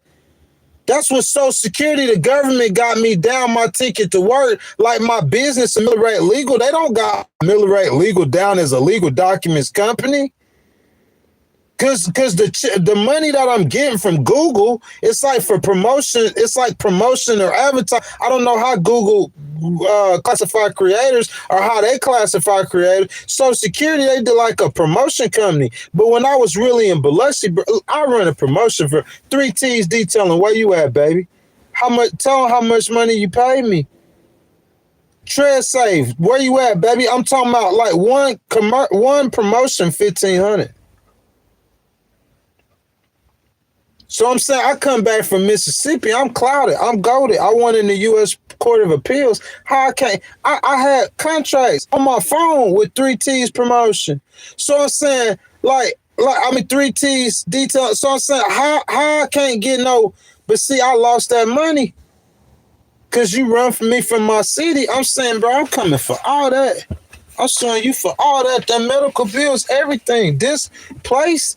I'm saying people come knock my feet from under me. Look, you could say, hey, Ghost, you trying to have 60,000 in the bank. You ain't never had 60,000 in the bank at one time. So how you enriching yourself off us? That's not what's happening. But I'm saying if you left me at Tesla, yeah, hold on a second, y'all. I got to do this for props. I got to put some props, some emphasis on this point.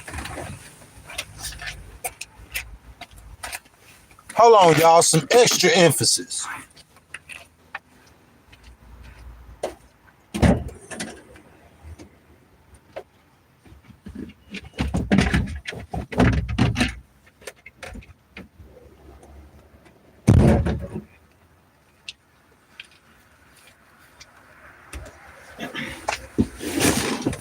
Uh-huh.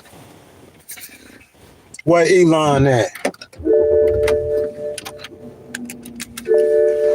They think I be talking about Elon like I'm talking about Elon like I'm just a crazy dude. I might be crazy. Where Elon at? Put some extra emphasis on my point.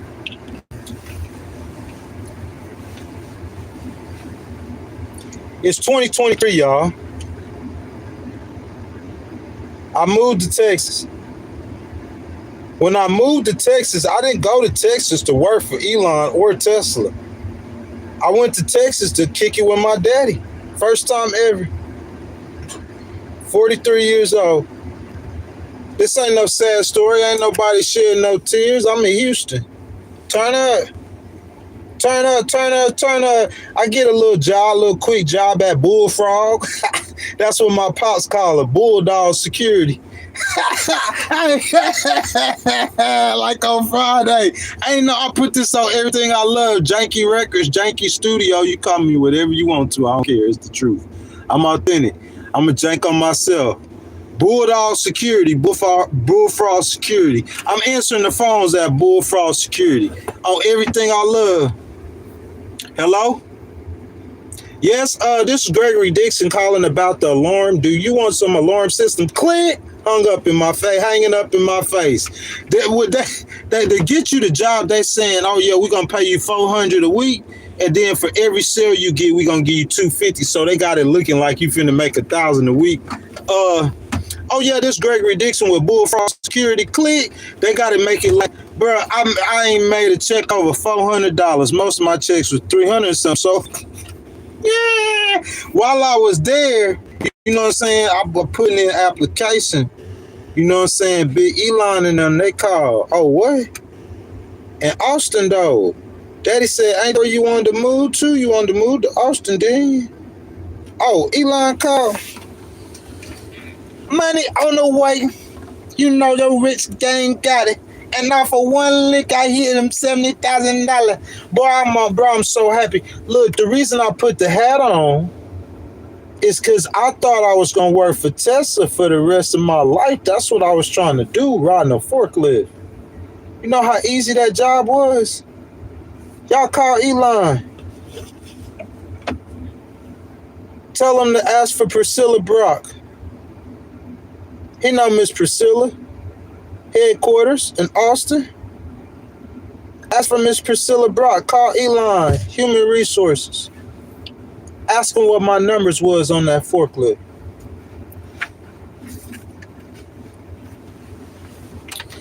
Y'all call Elon and ask him if I want top 5 in production on that forklift at Tesla.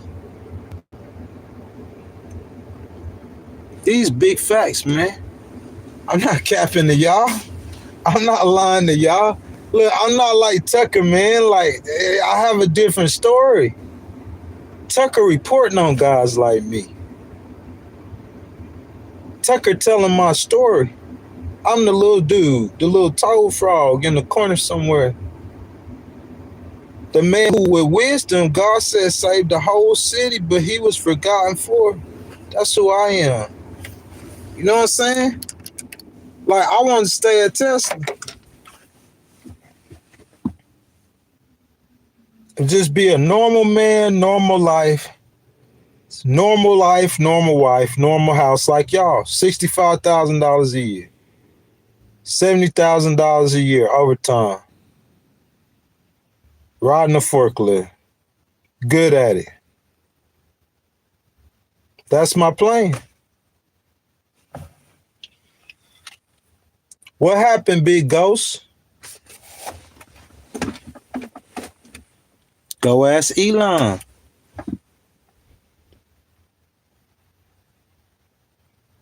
Go ask my daddy. You say ask me?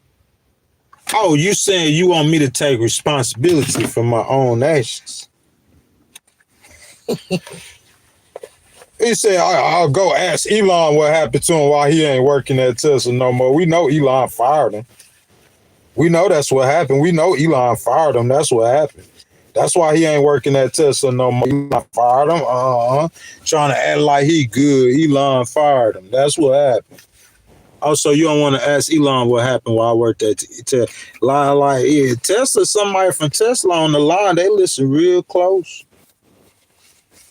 They say, Ghost, you can't go too far out there, baby boy. You can't step too far out there now. Because, Ghost, you know the law. And Ghost, you know what papers that you signed. So you can't step too far out there, Ghost.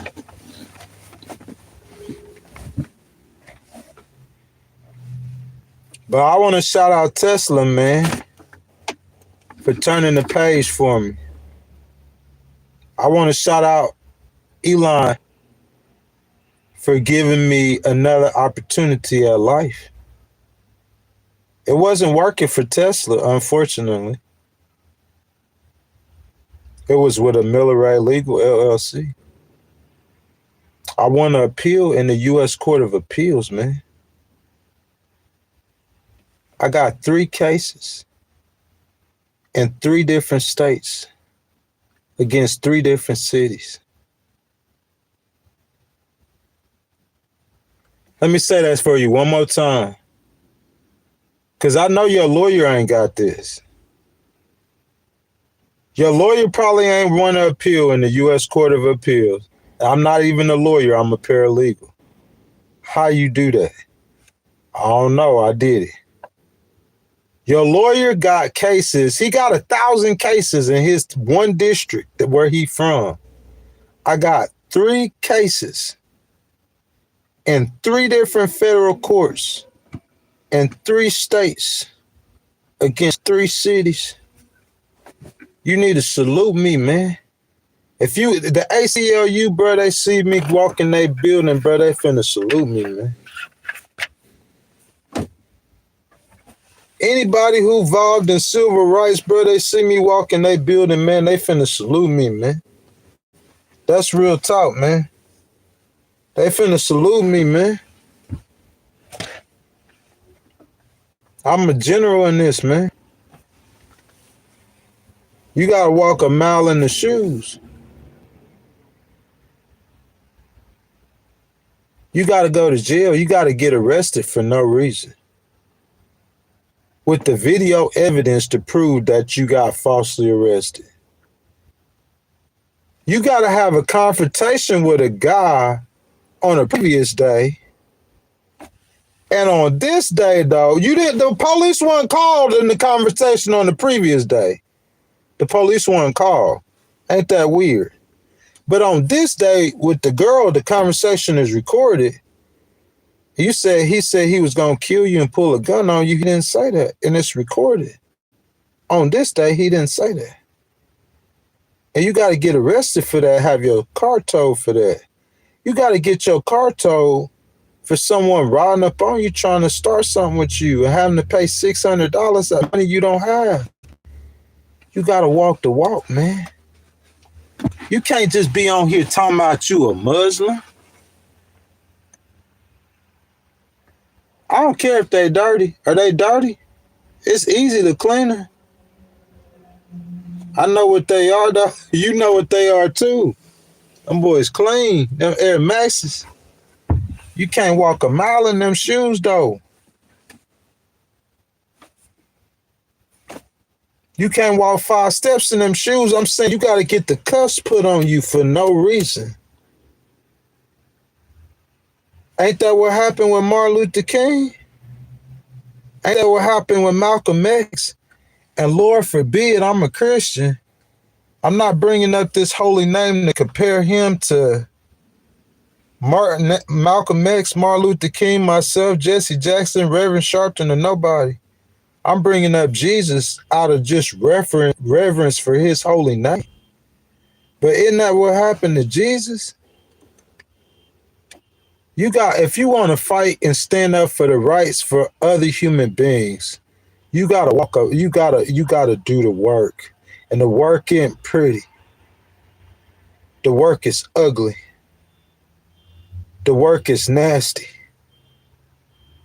You gotta be shipwrecked. You gotta be spit on. You gotta be lied on. You gotta be put in jail for no reason. You got to be sent to the mental hospital just not to freeze to death at nighttime. Because they taking your car for no reason. It ain't nothing you could do about it.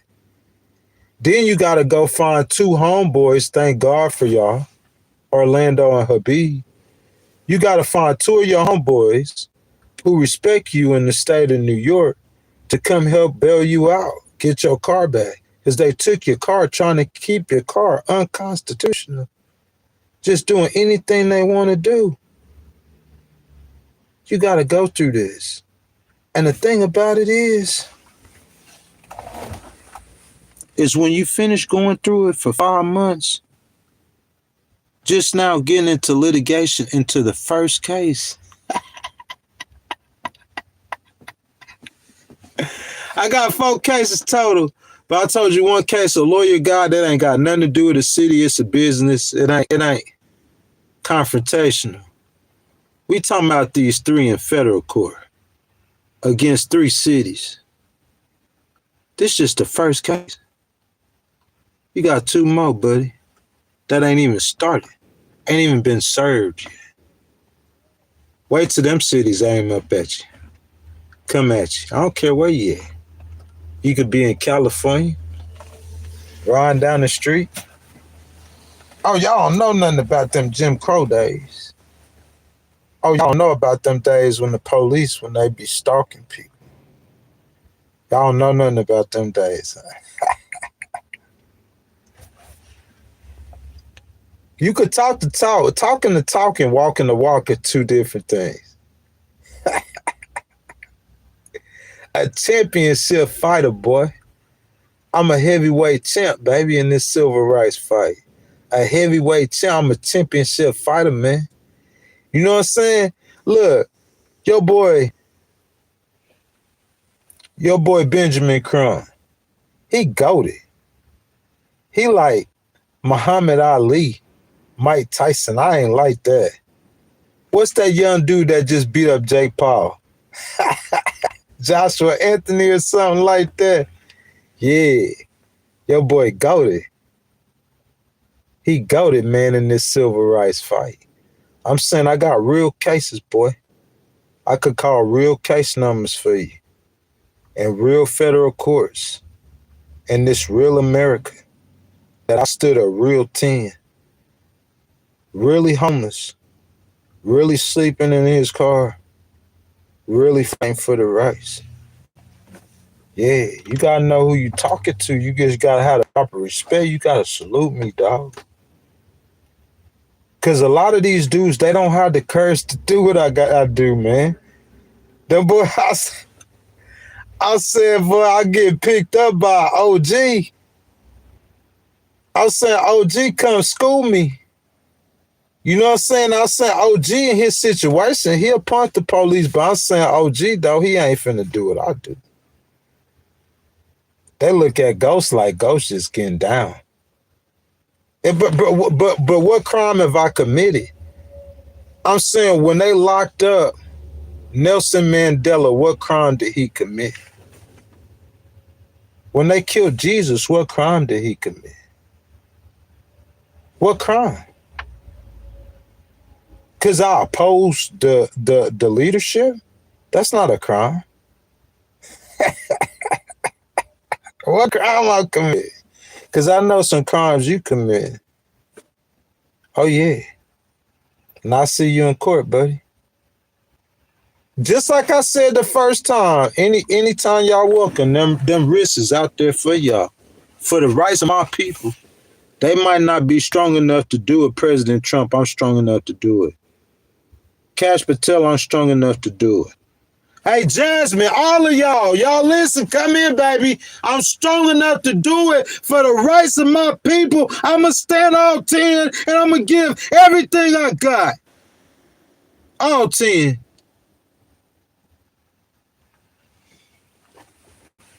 You know what God told me? God told me when I get on that other side, he got a crown for me. Hey,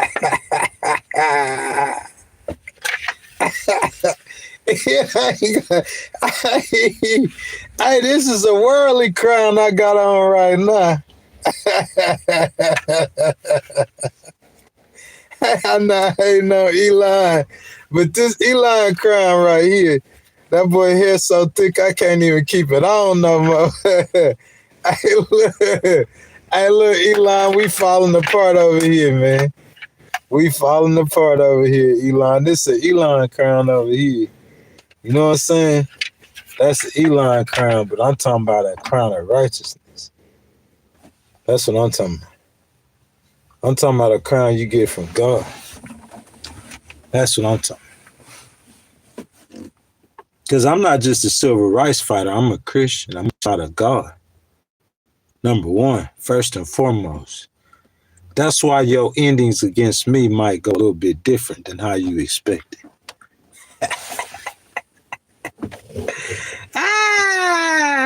If you ain't noticed, now you noticing. You feel me? That's Big Ghost Rider, baby. What y'all on? That's Big Ghost Rider. Titan Bruce says use debate words, not insults. I agree with that. You know what I'm saying? Sometimes though, Titan Brew, like, you know, I throw it in a debate. You know what I'm saying? If you need to get into the opponent's mind, you know, you might throw an insult in there or two. Especially if you know you can get into his mind. You know what I'm saying? It's like a blitz in football. You sending people at him. You know what I'm saying? Hey, y'all, I appreciate y'all hanging out with me, man. Y'all been kicking it with me for 2 hours and 35 minutes, y'all. I mean, we looking at 2026. The next time I talk to y'all, Lord willing, it'll be 2026, man. Y'all tell me about y'all year, man. How has 2025 treated y'all, man? Bro, I've been to so many places in 2025, bro. I never done nothing like this in my life. Over 20-something states in 1 year. 5 states I ain't never been to before. I never been to Ohio before this year. Never been to Pennsylvania before this year. Never been to New York before this year. I'm a New Yorker now. Never been to Connecticut before this year, or I never been to Massachusetts. Never been to New York City, bro. Them girls, they say they... Hey, a girl told me she had a boyfriend, her ex-boyfriend, bro. He from Harlem. She said he a fat boy. He really from Mississippi, but he from Harlem. That's a... I put this... Hey, oh my mama, oh my mama, and she was so pretty, bro. She had the prettiest eyes you ever seen in your life. You know the girl, I mean, I'm just a white girl.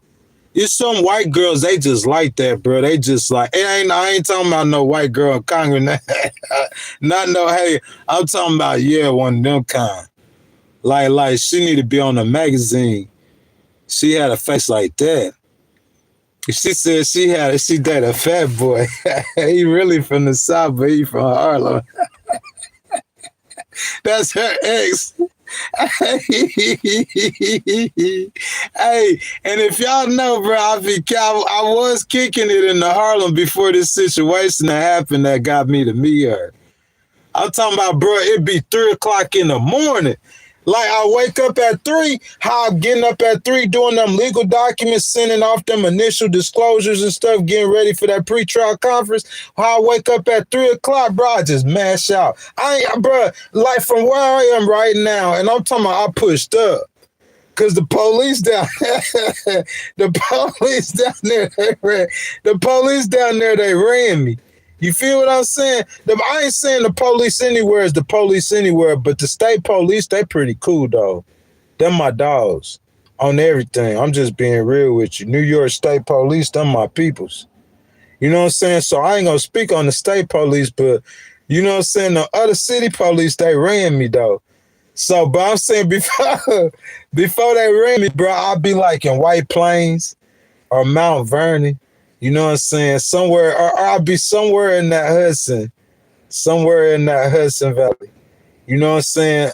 Maybe Cronton. You know what I'm saying? Like, I was in Sleepy Hollow when they got me, though. But I ain't never slept in Sleepy Hollow, but I rolled through it all those pictures like outside where it's like snowed out. That's it, bro. Sleepy Hollow got the Headless Horseman. Sleepy Hollow got the largest cemetery I ever seen in my. I put this on everything I love. I don't think it's a national. It might be a national cemetery because you know them national cemeteries. But I'm talking about. I think this thing bigger than that. It's like half the town is the cemetery. I'm serious. So I could see where the Headless Horseman, he'd be riding through the cemetery. It's real life. This real life, bro. This the legend of Ghost Rider. This real life, though. It sound like it's made up. It sound like it's fake. But everybody that know me know I'm not romanticizing. It's just facts. I can't help that I was riding through Sleepy Hollow, the same Sleepy Hollow or Ichabod Crane that's in the storybooks. The Headless Horseman. The Headless Horseman, he meant the Ghost Rider. The Headless Horseman meant the ghost. And the ghost took the rest of his neck and his shoulders. I want it all. Hey, somebody that came to Sleepy Hollow and took your head. But I want more than his head. I want his neck. Hey, AOC, what AOC? Is that a Republican district? I want everything. Take it all. You got to respect human rights. That ain't no playing or laughing thing. If your police department got inhumane policing policies,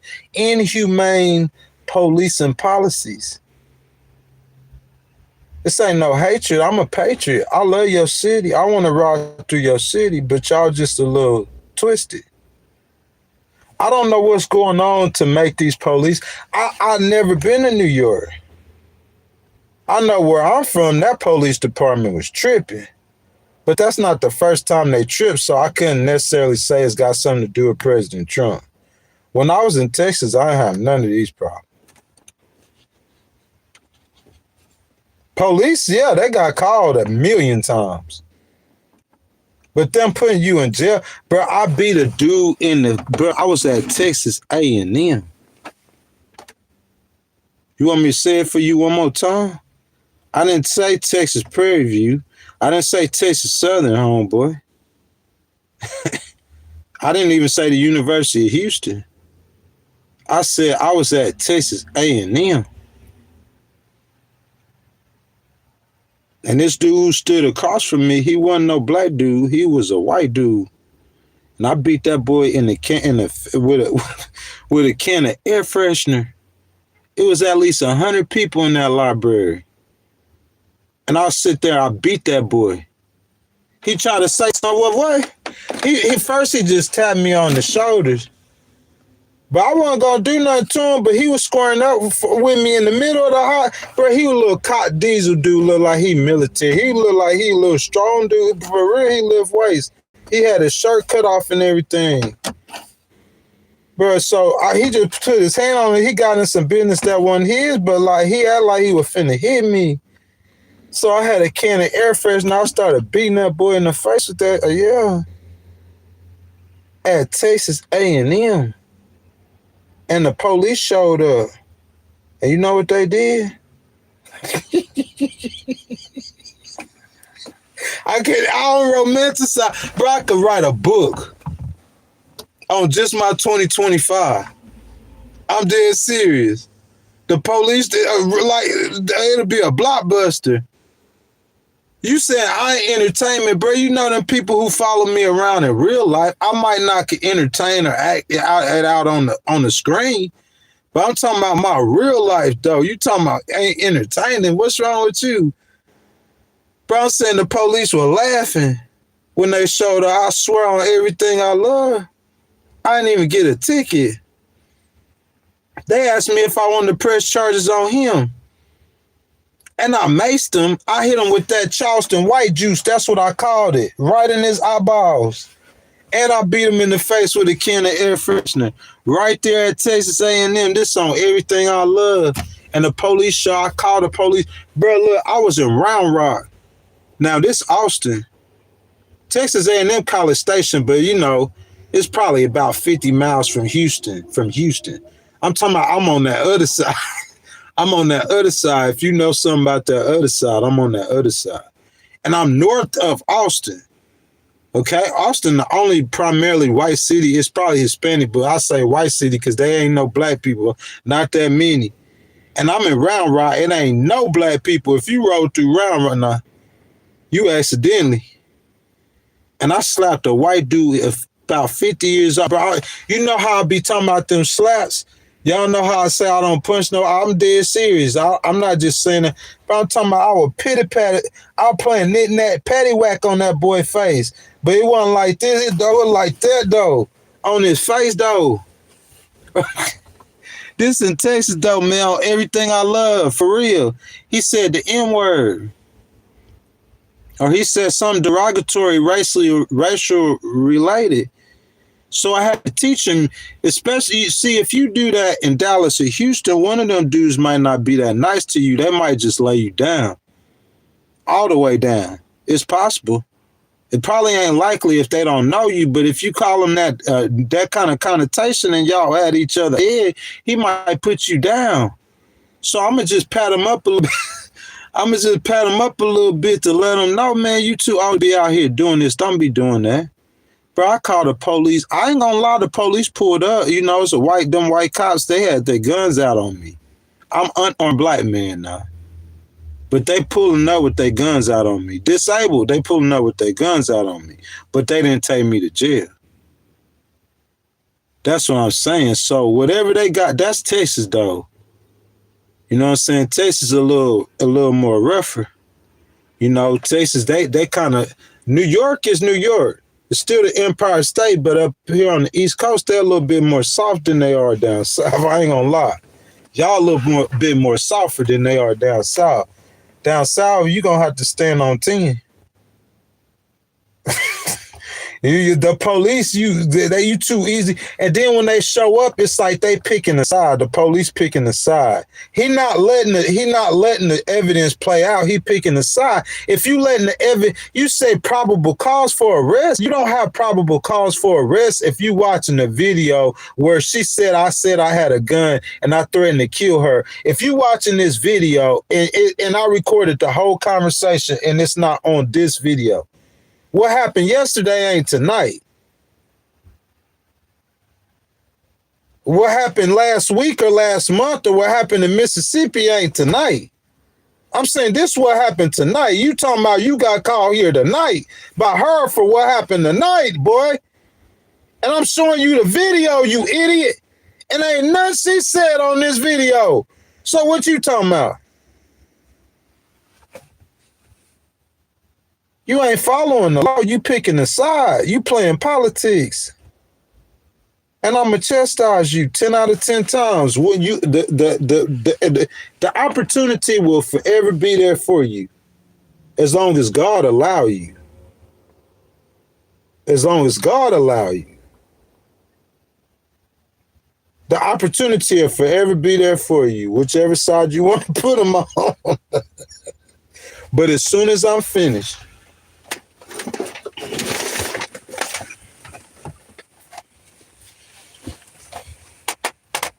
It's my turn. We're going to play a little music. We're going to play a little song.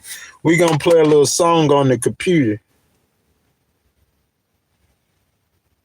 It's a love song I'm going to sing you on the computer. Soon as you finish. I'm a civil rights fighter, man. You know what I'm saying? Y'all, I've been streaming with y'all for 2 hours and 47 minutes. Tight brew. Cops are tough down here in Florida. Just don't get caught up with them. Vermont cops don't make you pay taxes. Oh, they don't? I need to come to Vermont then. Shoot. That's Big Bernie. That's why. That's probably why, because of Big Bernie. Because in New York, they trying to make you pay. They trying to make me pay taxes, bro. But they going to have to pay 30 times more than you take from me, boy. You going to have to get that from somebody else. I don't have nothing to take. You taking government money. They trying to take government money from me. This money coming from Donald Trump, y'all. Donald Trump giving me $1,300 a month. I used to make that in a week in Tesla. That's what he giving me for the month. You know what I'm saying? When you tack on money from YouTube, I'm saying it's not half of what I was getting in Tesla. Not half for a whole month. So I'm saying how you could take nothing from nothing. You can't take nothing from nothing, bro. I'm gonna tax you. If I had something from you to take, for you to take, you probably could get away with chipping the edges off of it. If it was enough for you to chip the edges, but you can't chip the edges off of something that ain't no edges on. What you gonna chip as soon as you can? It ain't no edges on it. As soon as you touch it, he know you in it, cause it ain't nothing to chip off. You got to be smarter than the task. The task you doing cannot be smarter than you. You can't let the task dictate your actions. You got to dictate the actions to establish the task. I don't care how much money you got. I don't care how famous you got. I don't care how many followers or listeners you have. None of that matters. You just they don't understand that. It matters as far as you going to Bali or not, or you driving a BMW or driving a Roadster, or you living in your car or living in a $2 million house. It matters about that.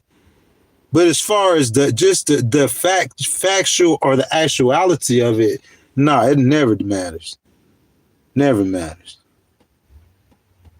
Gotta put some water in the pool, be right back. Man, don't put no water in no pool, man. We don't need no water around here, man. Yeah, hey, bro, you can put water in your pool, my baby, but don't put no water in no pool. Cause you gotta put some green in the pool. You feel me? You gotta put some cash in the pool. Even when I get the cash, I ain't worried about no water, man. I don't be worried about no females, man. I'm trying to start a business where I train municipalities. But you can ask my mama, I told her that probably last year. I just didn't know I had to sue them. So when I sue them and beat them, then shoot, why wouldn't you let me come and train them? Because if you let me come and train them, then you won't have me beating you and suing you. Imagine, it's funny, but imagine if I would have trained George Floyd's, if I would have trained Minneapolis. Because these police, Minneapolis, these police officers, they're not even trained and they don't even know they know what the ADA, Americans with Disabilities Act, they're not that stupid. You know what I'm saying? I'm not going to sit here and lie on them. They know what it means, but they don't understand the enforcement of it. I had an officer right up the street from here. He said, everybody got rights. Well, then why they got the disability code? People who got the disability code, them rights are more than just a regular person's rights, sir. You just saying that because you don't know them. And you feel embarrassed because you don't know them. But it's not your fault because they're not training the officers that do. The DOJ? Y'all need to train them officers. I mean, or you going to get Mendami. Mendami going to have social workers coming out there. Because no one don't want to train the officers on. It's simple. That's what I'm saying. That's what y'all got Ghost for. Let me finish these cases. I was trying to do this before you made me sue you. I'm making my point. I'm making my point why my business I'm gonna have $1 million business when I finish. It's like what, $800 a head? $800 to $1,200 a head. And I could guarantee you that head won't get sued. Because I done bumped into 4 different police organizations in the last 5 months, and 3 of y'all gonna lose a lawsuit. The 4th one, I gave you mercy.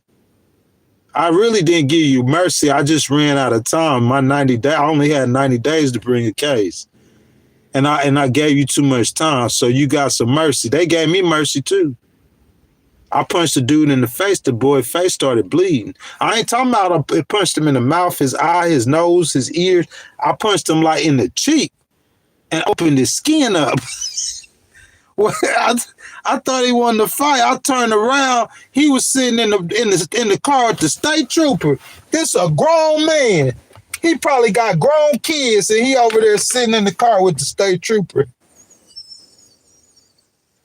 I told this state trooper I thought he wanted to box. He out there, come on, dude. You want to fight? I put this on everything I left. I still had one time. I still had one time, and I called that boy in his cheek. I stung that boy in his cheek, bro. I swear everything opened up, started bleeding. I guess he got thin skin or something for real. I didn't even pop him that hard. The state troopers, though, they dropped the charges, though. So that's why I said shout out the state of New York. I had another incident with them, too. They ain't never towed my car. They made me walk 5 miles when I got out the hospital. They didn't give me no ride, but they did give me a cab ticket thing, but I didn't want to sit up there and wait. Bro, that was the city I would have laid down in Ithaca. Because Ithaca is gorgeous. In the summertime, if it was summertime, I wouldn't have never left Ithaca. I would have just stuck through the winter. Real talk. It's small and everything, but that area around the Finger Lakes, bro, like that's beautiful. You know what I'm saying? But and then the state troopers was up there because those cities up there, they not like down here. They don't really mess with you.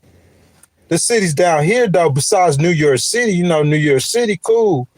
But these little knockoff towns like Sleepy Hollow, bro, you got the village, the villagers, the village of Sleepy Hollow. Your boy Ghost right on the way. You know that, don't you? Yeah, you know. The headless horseman. He finna be the shoulderless horseman. I'm taking the shoulders too. Whoever took his head, the Ghost finna take his shoulders. He gonna be the torso horse. He gonna be the torso-less horseman. That fool ain't gonna have no torso. I'm taking everything that's left. You know what I'm saying? You know what I'm saying? Oh, he said he could drop it off for me. I said, ain't nobody grumpy, man. Y'all tweaking. The link in the bio, man. If you want to get my IG, man, the link in the bio, man. And my YouTube bio. You know what I'm saying? Somebody said ride share. Man, ride share, man. I need to hop on that train. You said ride share, you gotta pay for all that stuff though. I know you gotta pay for the Amtrak, but I just jump on the Amtrak. I really want to ride the Amtrak down the Hudson anyway. Real talk. If I was that concerned about it, if I'm a blaze through, I ain't gonna go. I ain't riding. Hey, Sleepy Hollow is on New Jersey side. I shouldn't have even been on New Jersey side anyway. Real talk though. What? Look, okay, so I'm in New York City, or I want to go to New York City, or whatever. What have you? When I first came to the state, I was an Ithaca, true or not true. That's when I first came to the state. Okay, but I moved through the state, and since I moved through the state, you know what I'm saying? What's that say? Real talk. Hold up. Well, they probably already got the client number. It don't matter. This the government stuff. You see, steal my insurance, bro. The government gonna put you in jail. What that say? What state that say though? What state that say though? You know what I'm saying? But look, I ain't hating on New York or nothing like that. Definitely not. New York, the Empire State. I told you, Harlem, baby. You know what I'm saying? It's just that, like, it's so expensive to live in the city, so you know I ain't finna do nothing like that right now. But I just be black through. You know what I'm saying? Look at my girl, Miss Lori, 2026. My baby sent the gift. She said, happy 2026. Miss Lori, happy New Year's, baby. Thank you for the gift, sweetheart. Happy New Year's, sweetheart. She says, good morning, good morning, good morning. Good morning, baby. How are you doing? And I hope you have a great New Year's, man. You know what I'm saying? Like, look, though, but I really should be on the Connecticut side anyway. So if I blaze through New York City, that's how I came. Look, when I first came through to New York, I was coming through Connecticut. But it's just that, you know what I'm saying? Like, you know, Yonkers is on the Hudson, too. And you keep on going. I can name all the cities from Yonkers, north to Yonkers. The Bronx really on the other side. That's what side I should be on Brooklyn side and on the Queens side. You know what I'm saying? And I could just cross over through Manhattan. Yeah, on the Bronx side, yeah. Well, AOC, baby, yeah. I feel like I'll be protected. But I'm saying, like, out here, bro, like, these people out here, bro, like, these Republicans out here, they trying to put a boy down. Hey, look, he said the Yonkers, but still the Yonkers is on the other side. I ain't trying to be on the other side. I'm going to go to Connecticut side, ride through the city. I'm riding straight through the Bronx. Real talk. I promise on everything I look, because, bro, like, where I ain't even going to tell you the little city I'm in, but I like this city in New York. This is my refuge. Like I didn't got it with the state troopers. Like me and the state troopers been there here in this city that I'm in, and I got mad respect for them. They dropped charges and everything. The people who look out on me, when I tell you King's Fire down the street, it's in this city. The people who drove like 40 miles to come pick me up and got the hotel and all that, they in this city. This is my refuge. You know what I'm saying? If whenever I'm not in, like, because if it was, it would have been Ithaca. I got in trouble with Ithaca, but they were looking out for me, bro. They might have been Republicans. Who that was at Ithaca? They was looking out for me. You know what I'm saying? I can't really say Sleepy Hollow because I'm really not a part of that community. But this community, I've been in this community for a minute. But then, you know, Connecticut, though. So Connecticut, that is what it is. I just be boxing it out with them. But I'm saying, like, when I ride to the city, I'm going to be on AOC side, though. That's on everything. When I ride back down there, bro, I'm going to ride through the Bronx. I'm going to the Bronx. And if I go to Harlem, I'm going to Harlem from the Bronx. You see what I'm saying? If I go anywhere, I'm going there from the Bronx. You know what I'm saying? That's where it's at, bro. Miss Lori says, Titan Brew, thank you, but I'm working right now. Not yet. Hey, see, Miss Lori said, it ain't no smoke yet, though, Miss Lori. Do you feel me? Not yet, Miss Lori. You know what I'm saying? But look, Miss Lori, I've been working. I know you might not, you missed some of the content, but, you know, been working on them lawsuits. Got a whole bunch of lawsuits rolling off the press, man. You know what I'm saying? For 2025, 2026. You know what I'm saying? We're going to step into the year with 4 cases. 3 federal cases in 3 different states against 3 different cities or municipalities or villages or whatever have you. And then I got a 4th case. It's over a $500,000 case that I did as some assistance with a client for. So 4 big cases, man, life-changing cases for me running into 2026, man. I already prayed it out, man. I'm ready and willing and waiting. I'm finna cash out, baby. You know what I'm saying? 2026, baby, we cashing out. Yeah, Miss Lori, you always tell me about moving my feet, but look, even when I don't move my feet, though, Miss Lori, like, even when I move my feet, man, it's like they still be catching me. Hey, Miss Lori, baby, even when I move my feet, baby, they still be catching me. I just chopped it up. That's just part of the game, you know what I'm saying? They gonna catch me and I'm a stinger, you know? They gonna catch me and I'ma sting them. They gonna catch me and I'ma sting them. You know what I'm saying? That's how I'm eating right now. It's by stinging them. You know what I'm saying? That's how I'm gonna eat. I'm gonna survive. Like, I guess after you finish getting stung enough, or when they don't want me to eat no more, they'll stop being stupid. But if they want me to eat and they keep being stupid, then I'm going to keep eating. You feel what I'm saying? If you come outside and a man owe you money and he banging his head up against the wall, don't stop him. Wait till he knock himself out and go in his pockets and take what he owe you. Y'all feel me? Oh, Miss Lori said they'll get tired. I feel you, though, baby. Miss Lori, I'm ready to go talk with them jokers, though. You see what I'm saying, Miss Lori? I'm ready to go toe-to-toe with them jokers, Miss Lori. I'm ready to box them little jokers down, though. You feel me? But I feel you, though. I ain't going to stop moving my feet, Miss Lori. I'm going to ride through Pennsylvania really, really soon, though, man. Man, some people, man, they was like, man, Ghost ain't going to never leave New York. Like, it done became his 2nd, 3rd, 4th, 5th home, you know what I'm saying? It's just that it wasn't that I was tired of bouncing, man. It's just the money that it costs for me to move around from place to place to place to place. And I'm filing cases, man. I got to be in a, you know what I'm saying, not necessarily solid place, because I could move around and file the documents, man. But, you know what I'm saying, the resources and the things around me, you know what I'm saying, I kind of like try to keep it copacetic or keep it at least familiar, you know what I'm saying, whenever I'm doing certain things. So it's just the way that I move, man. It ain't no big deal. You know what I'm saying? I'm really a spiritual person, Miss Lori, so I'm doing a lot of praying. I'm doing a lot of meditating. I'm doing a lot of introspective speaking with the Lord, you know, that still small voice inside of you. You know what I'm saying? I'm not talking about talking to some imaginary 1,000-foot God. I'm talking about real stuff. And I do that, man. And so whenever like the Lord motivate me and point me and move me and prick me and guide me, that's whenever I move. Until then, a lot of times I just be so stationary. You know what I'm saying? Somebody says that they glad to grow their own food. I wish I could grow my own food. Miss Lori says she's semi-retired. She work from home. That's what I'm trying to do.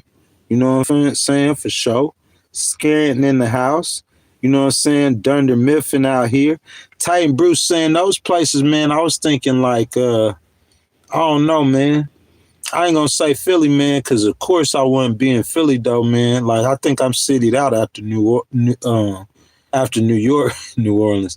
But I'm saying there's a bunch of places in Pennsylvania. I definitely passed through all them places you named, but I done spotted a couple of cities in Pennsylvania though. I wouldn't mind, like, you know what I'm saying, dropping a leg or two down for about a couple weeks or two, you know what I'm saying, down just, you know what I'm saying, see what's going on, seeing what's popping in the communities.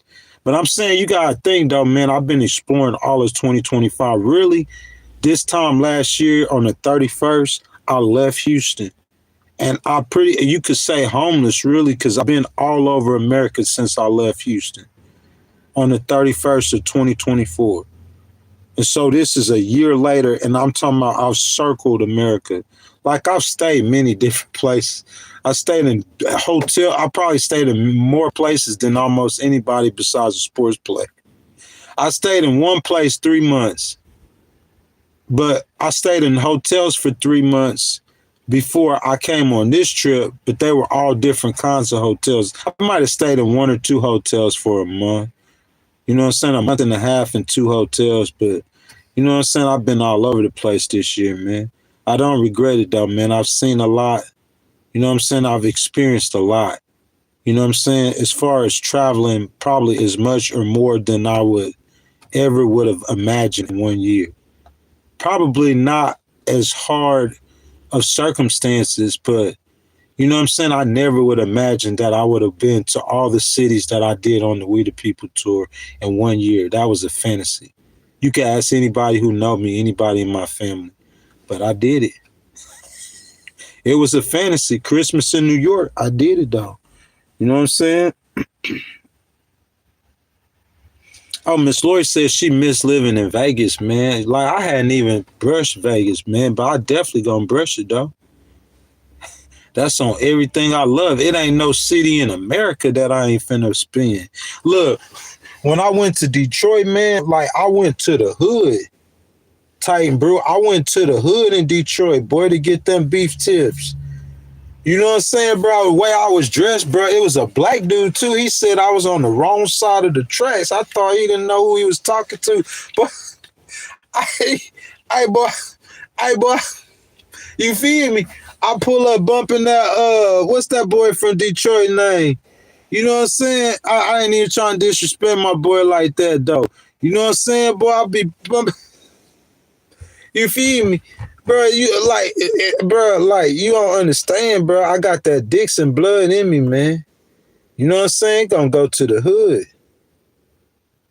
Real talk, man. I ain't saying I'm gonna be out there like chilling and chopping it up with people and getting in trouble. I'm 45 and I'm a paralegal, but I'm gonna show love to the culture, bro. I'm gonna ride through the hood.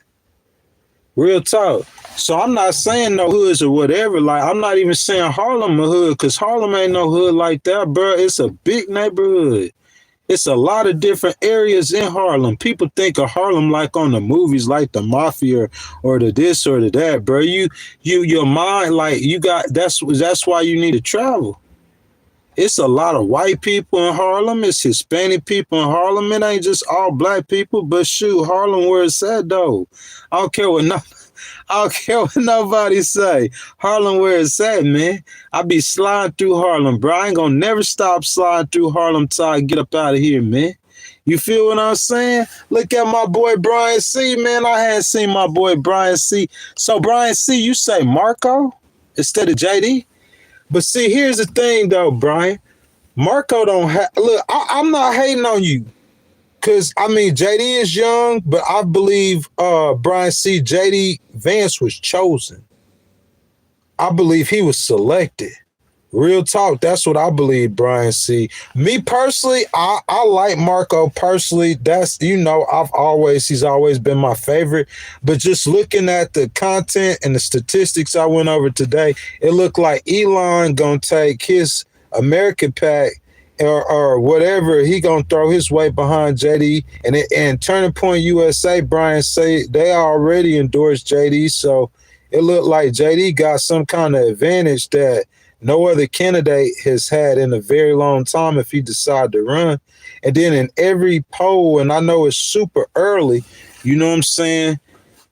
So I don't know. I just don't think the pendulum gonna swing that far back to the right to help out, you know what I'm saying, the Ron DeSantis and them kind of people. But, Marco, he kind of like the same candidate to me as JD. He just a little bit more older.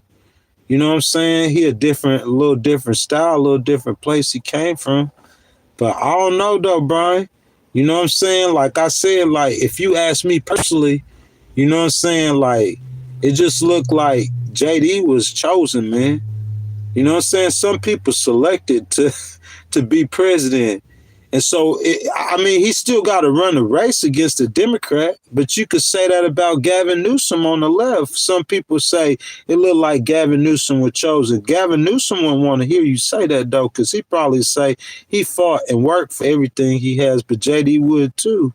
So, we just going to have to see.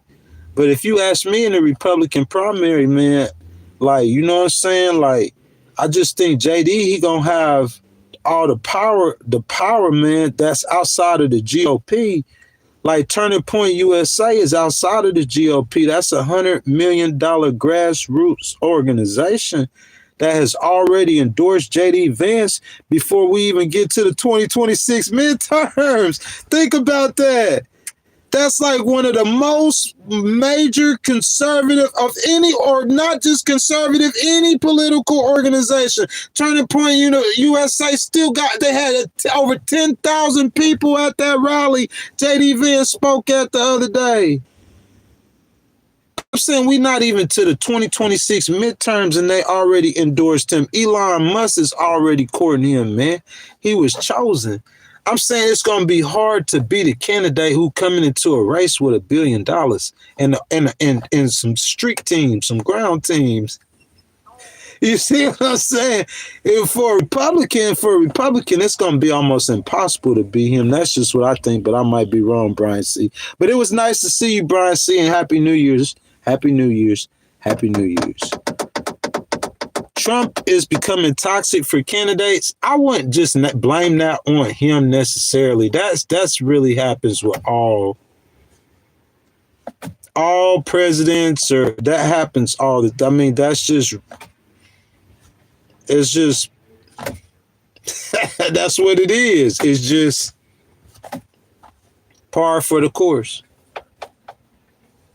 You know what I'm saying? Any president whose policies are not extremely popular with the people is going to become toxic for the candidate that's following them.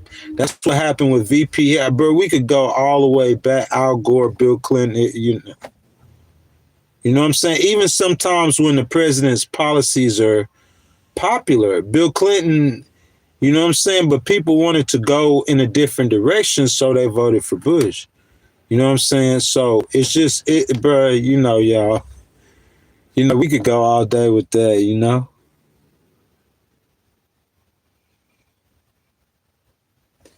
Somebody said, inbred hillbilly Vance. Brian C. said, did Harris raise $1 billion and lose? Yes, she did. Yes, she did. But I think with JD, I'm talking about, you talking about getting money, Brian C., from Elon. Elon gave President Trump like $280 million. So say he upped the score with JD, because it seemed like he'll probably have more influence with a younger JD Vance.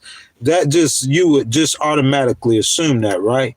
So say he donate $400 million, his super PAC, to JD. So I'm saying JD ain't having to raise none of that. He coming into the game with $400 million in his wallet. He got a super PAC with $400 million supporting him. And I'm saying he don't, before he even win, this what you got to understand. This what I was trying to say, Brian C. Like, Erica Kirk and them probably are going to help him win the nomination.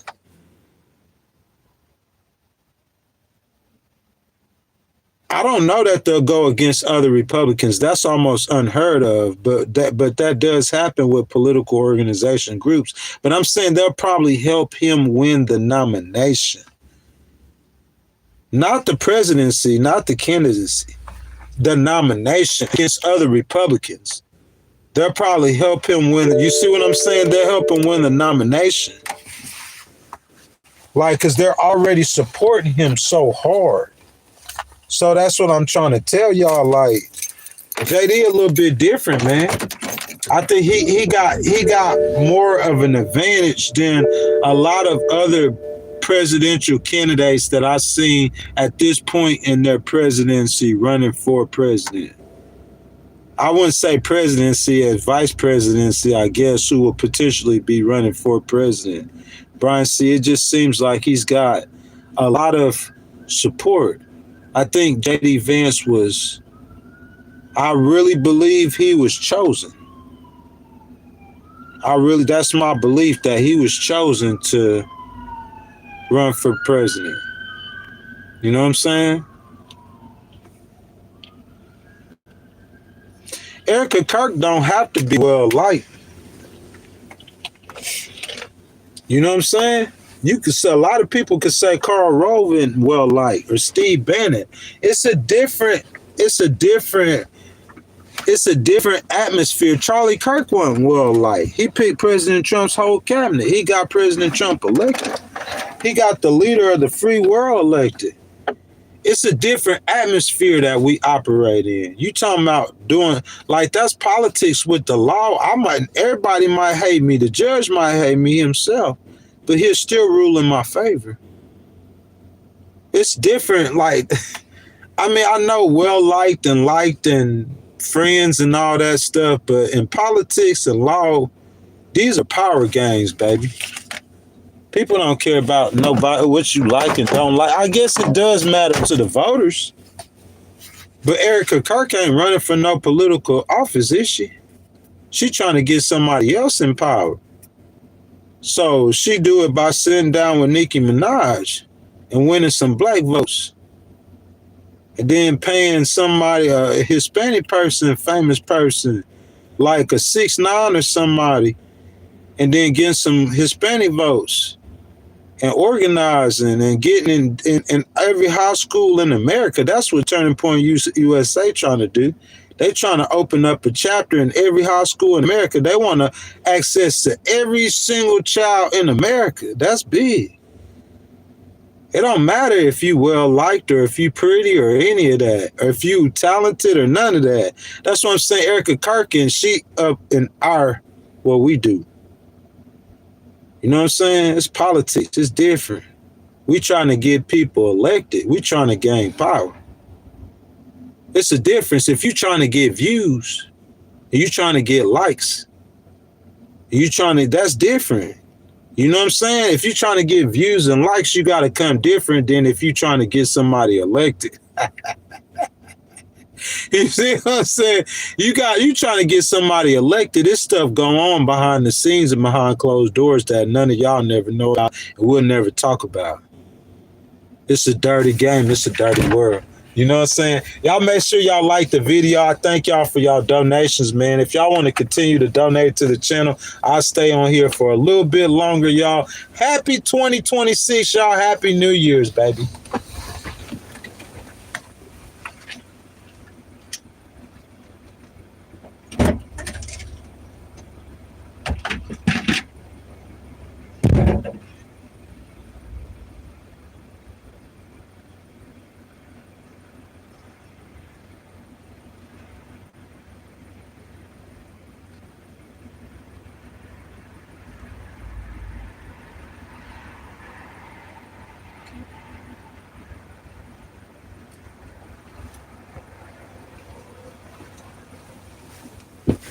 Oh man, oh man, oh man, oh man. What we got, y'all? It's 9:45 a.m. Eastern time. We've been streaming for about 3 hours and 20 minutes. I thank y'all again for the donations. Look like about $25 or so far. If you guys want to get a channel membership, start off 2026 right. As a member of Legal Wars Live, you know what I'm saying? Y'all kicking it with Big Ghost, y'all like the truth. You know what I'm saying? Y'all recognize the truth and the talent. You know what I'm saying? $2.99 for a channel membership, you know? And I appreciate all the support for you guys who decide to become members of the channel. If you're watching this content after it was pre-recorded, you could do the same thing. Hit the button with the $sign in it. You can hit the gift button as well and decide to give a gift. Your donations are truly appreciated.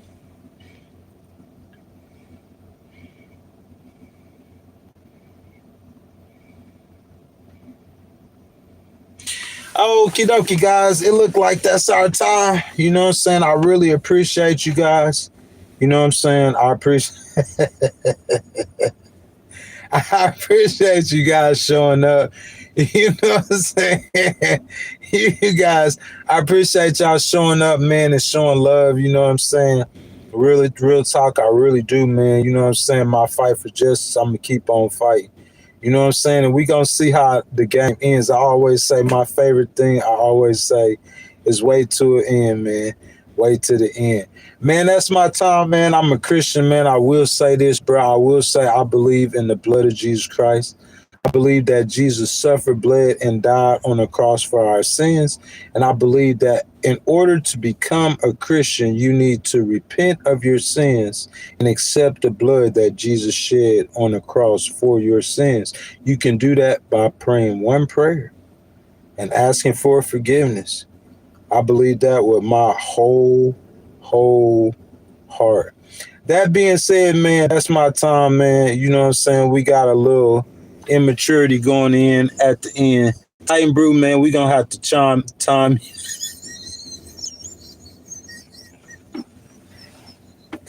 Hey, Titan Brew, we gonna have to time you out, though, because I don't know what you got on, man. You know what I'm saying? But whatever you got on, that's on you, though, man. You feel me? You trying to Jones or whatever, a clown. You know what I'm saying? But man, that's my time, though, man. Like I said, man, when I wake up every day, man, I say this is the day the Lord has made. I will rejoice and be glad in it. You know what I'm saying? So I know you okay, Titan, because I don't know what you hating on. You know what I'm saying? People always try to hate on me for some reason, but I don't know what they be trying for. It's so irrelevant. And it really don't hold no kind of weight. But, you know what I'm saying? Let them keep trying, though, for the ones that's interested. But, like, you know what I'm saying? Like I said, man, I wake up every day, bro. I say, this is the day the Lord has made. I will rejoice and be glad in it. And I'll say that for the whole 2026, man. You know what I'm saying? In 2025, I got a check for the most money I ever got in my life. And I know that's going to happen again in 2026. It happened in 2024. And in 2025, it was bigger. And it's just, I took 14 months and I didn't file no cases. So, you know, I did get paid for a case within the last 14 months, but I'm living within that 14 months of not filing no cases, even though the case I did settle was, you know what I'm saying, a small amount. It was a smaller case, you know? So I'm living within them 14 months. I didn't file no cases, but I'm not crying about it, though, because I got a bunch of them coming up in 2026, though, man. You know what I'm saying? Titan Brew says like, subscribe, and support the channel. We appreciate it. Titan Brew, we would appreciate it if you would have gave us some donations too, Titan Brew. You feel me? You feel me? But that being said, man, that's my time, y'all. I love y'all. Happy New Year's, man. I ain't gonna see y'all again till 2026. You know what I'm saying? I might pop in, you know what I'm saying, later on tonight. You know what I'm saying? Like how I was in I was in Manhattan. You know what I'm saying? I was bringing in Christmas from Manhattan, you know what I'm saying, Times Square. You know what I'm saying? Y'all might pop out in the Bronx or Harlem, you know what I'm saying? Bring in New Year's. Nah, I'm just playing. Y'all, that's my time, man. You know what I'm saying? I love every last one of y'all, like I said, man. And I'll see y'all next year, Lord willing, 2026, man. We're going to keep it moving, man. The business of America, man. I'm out.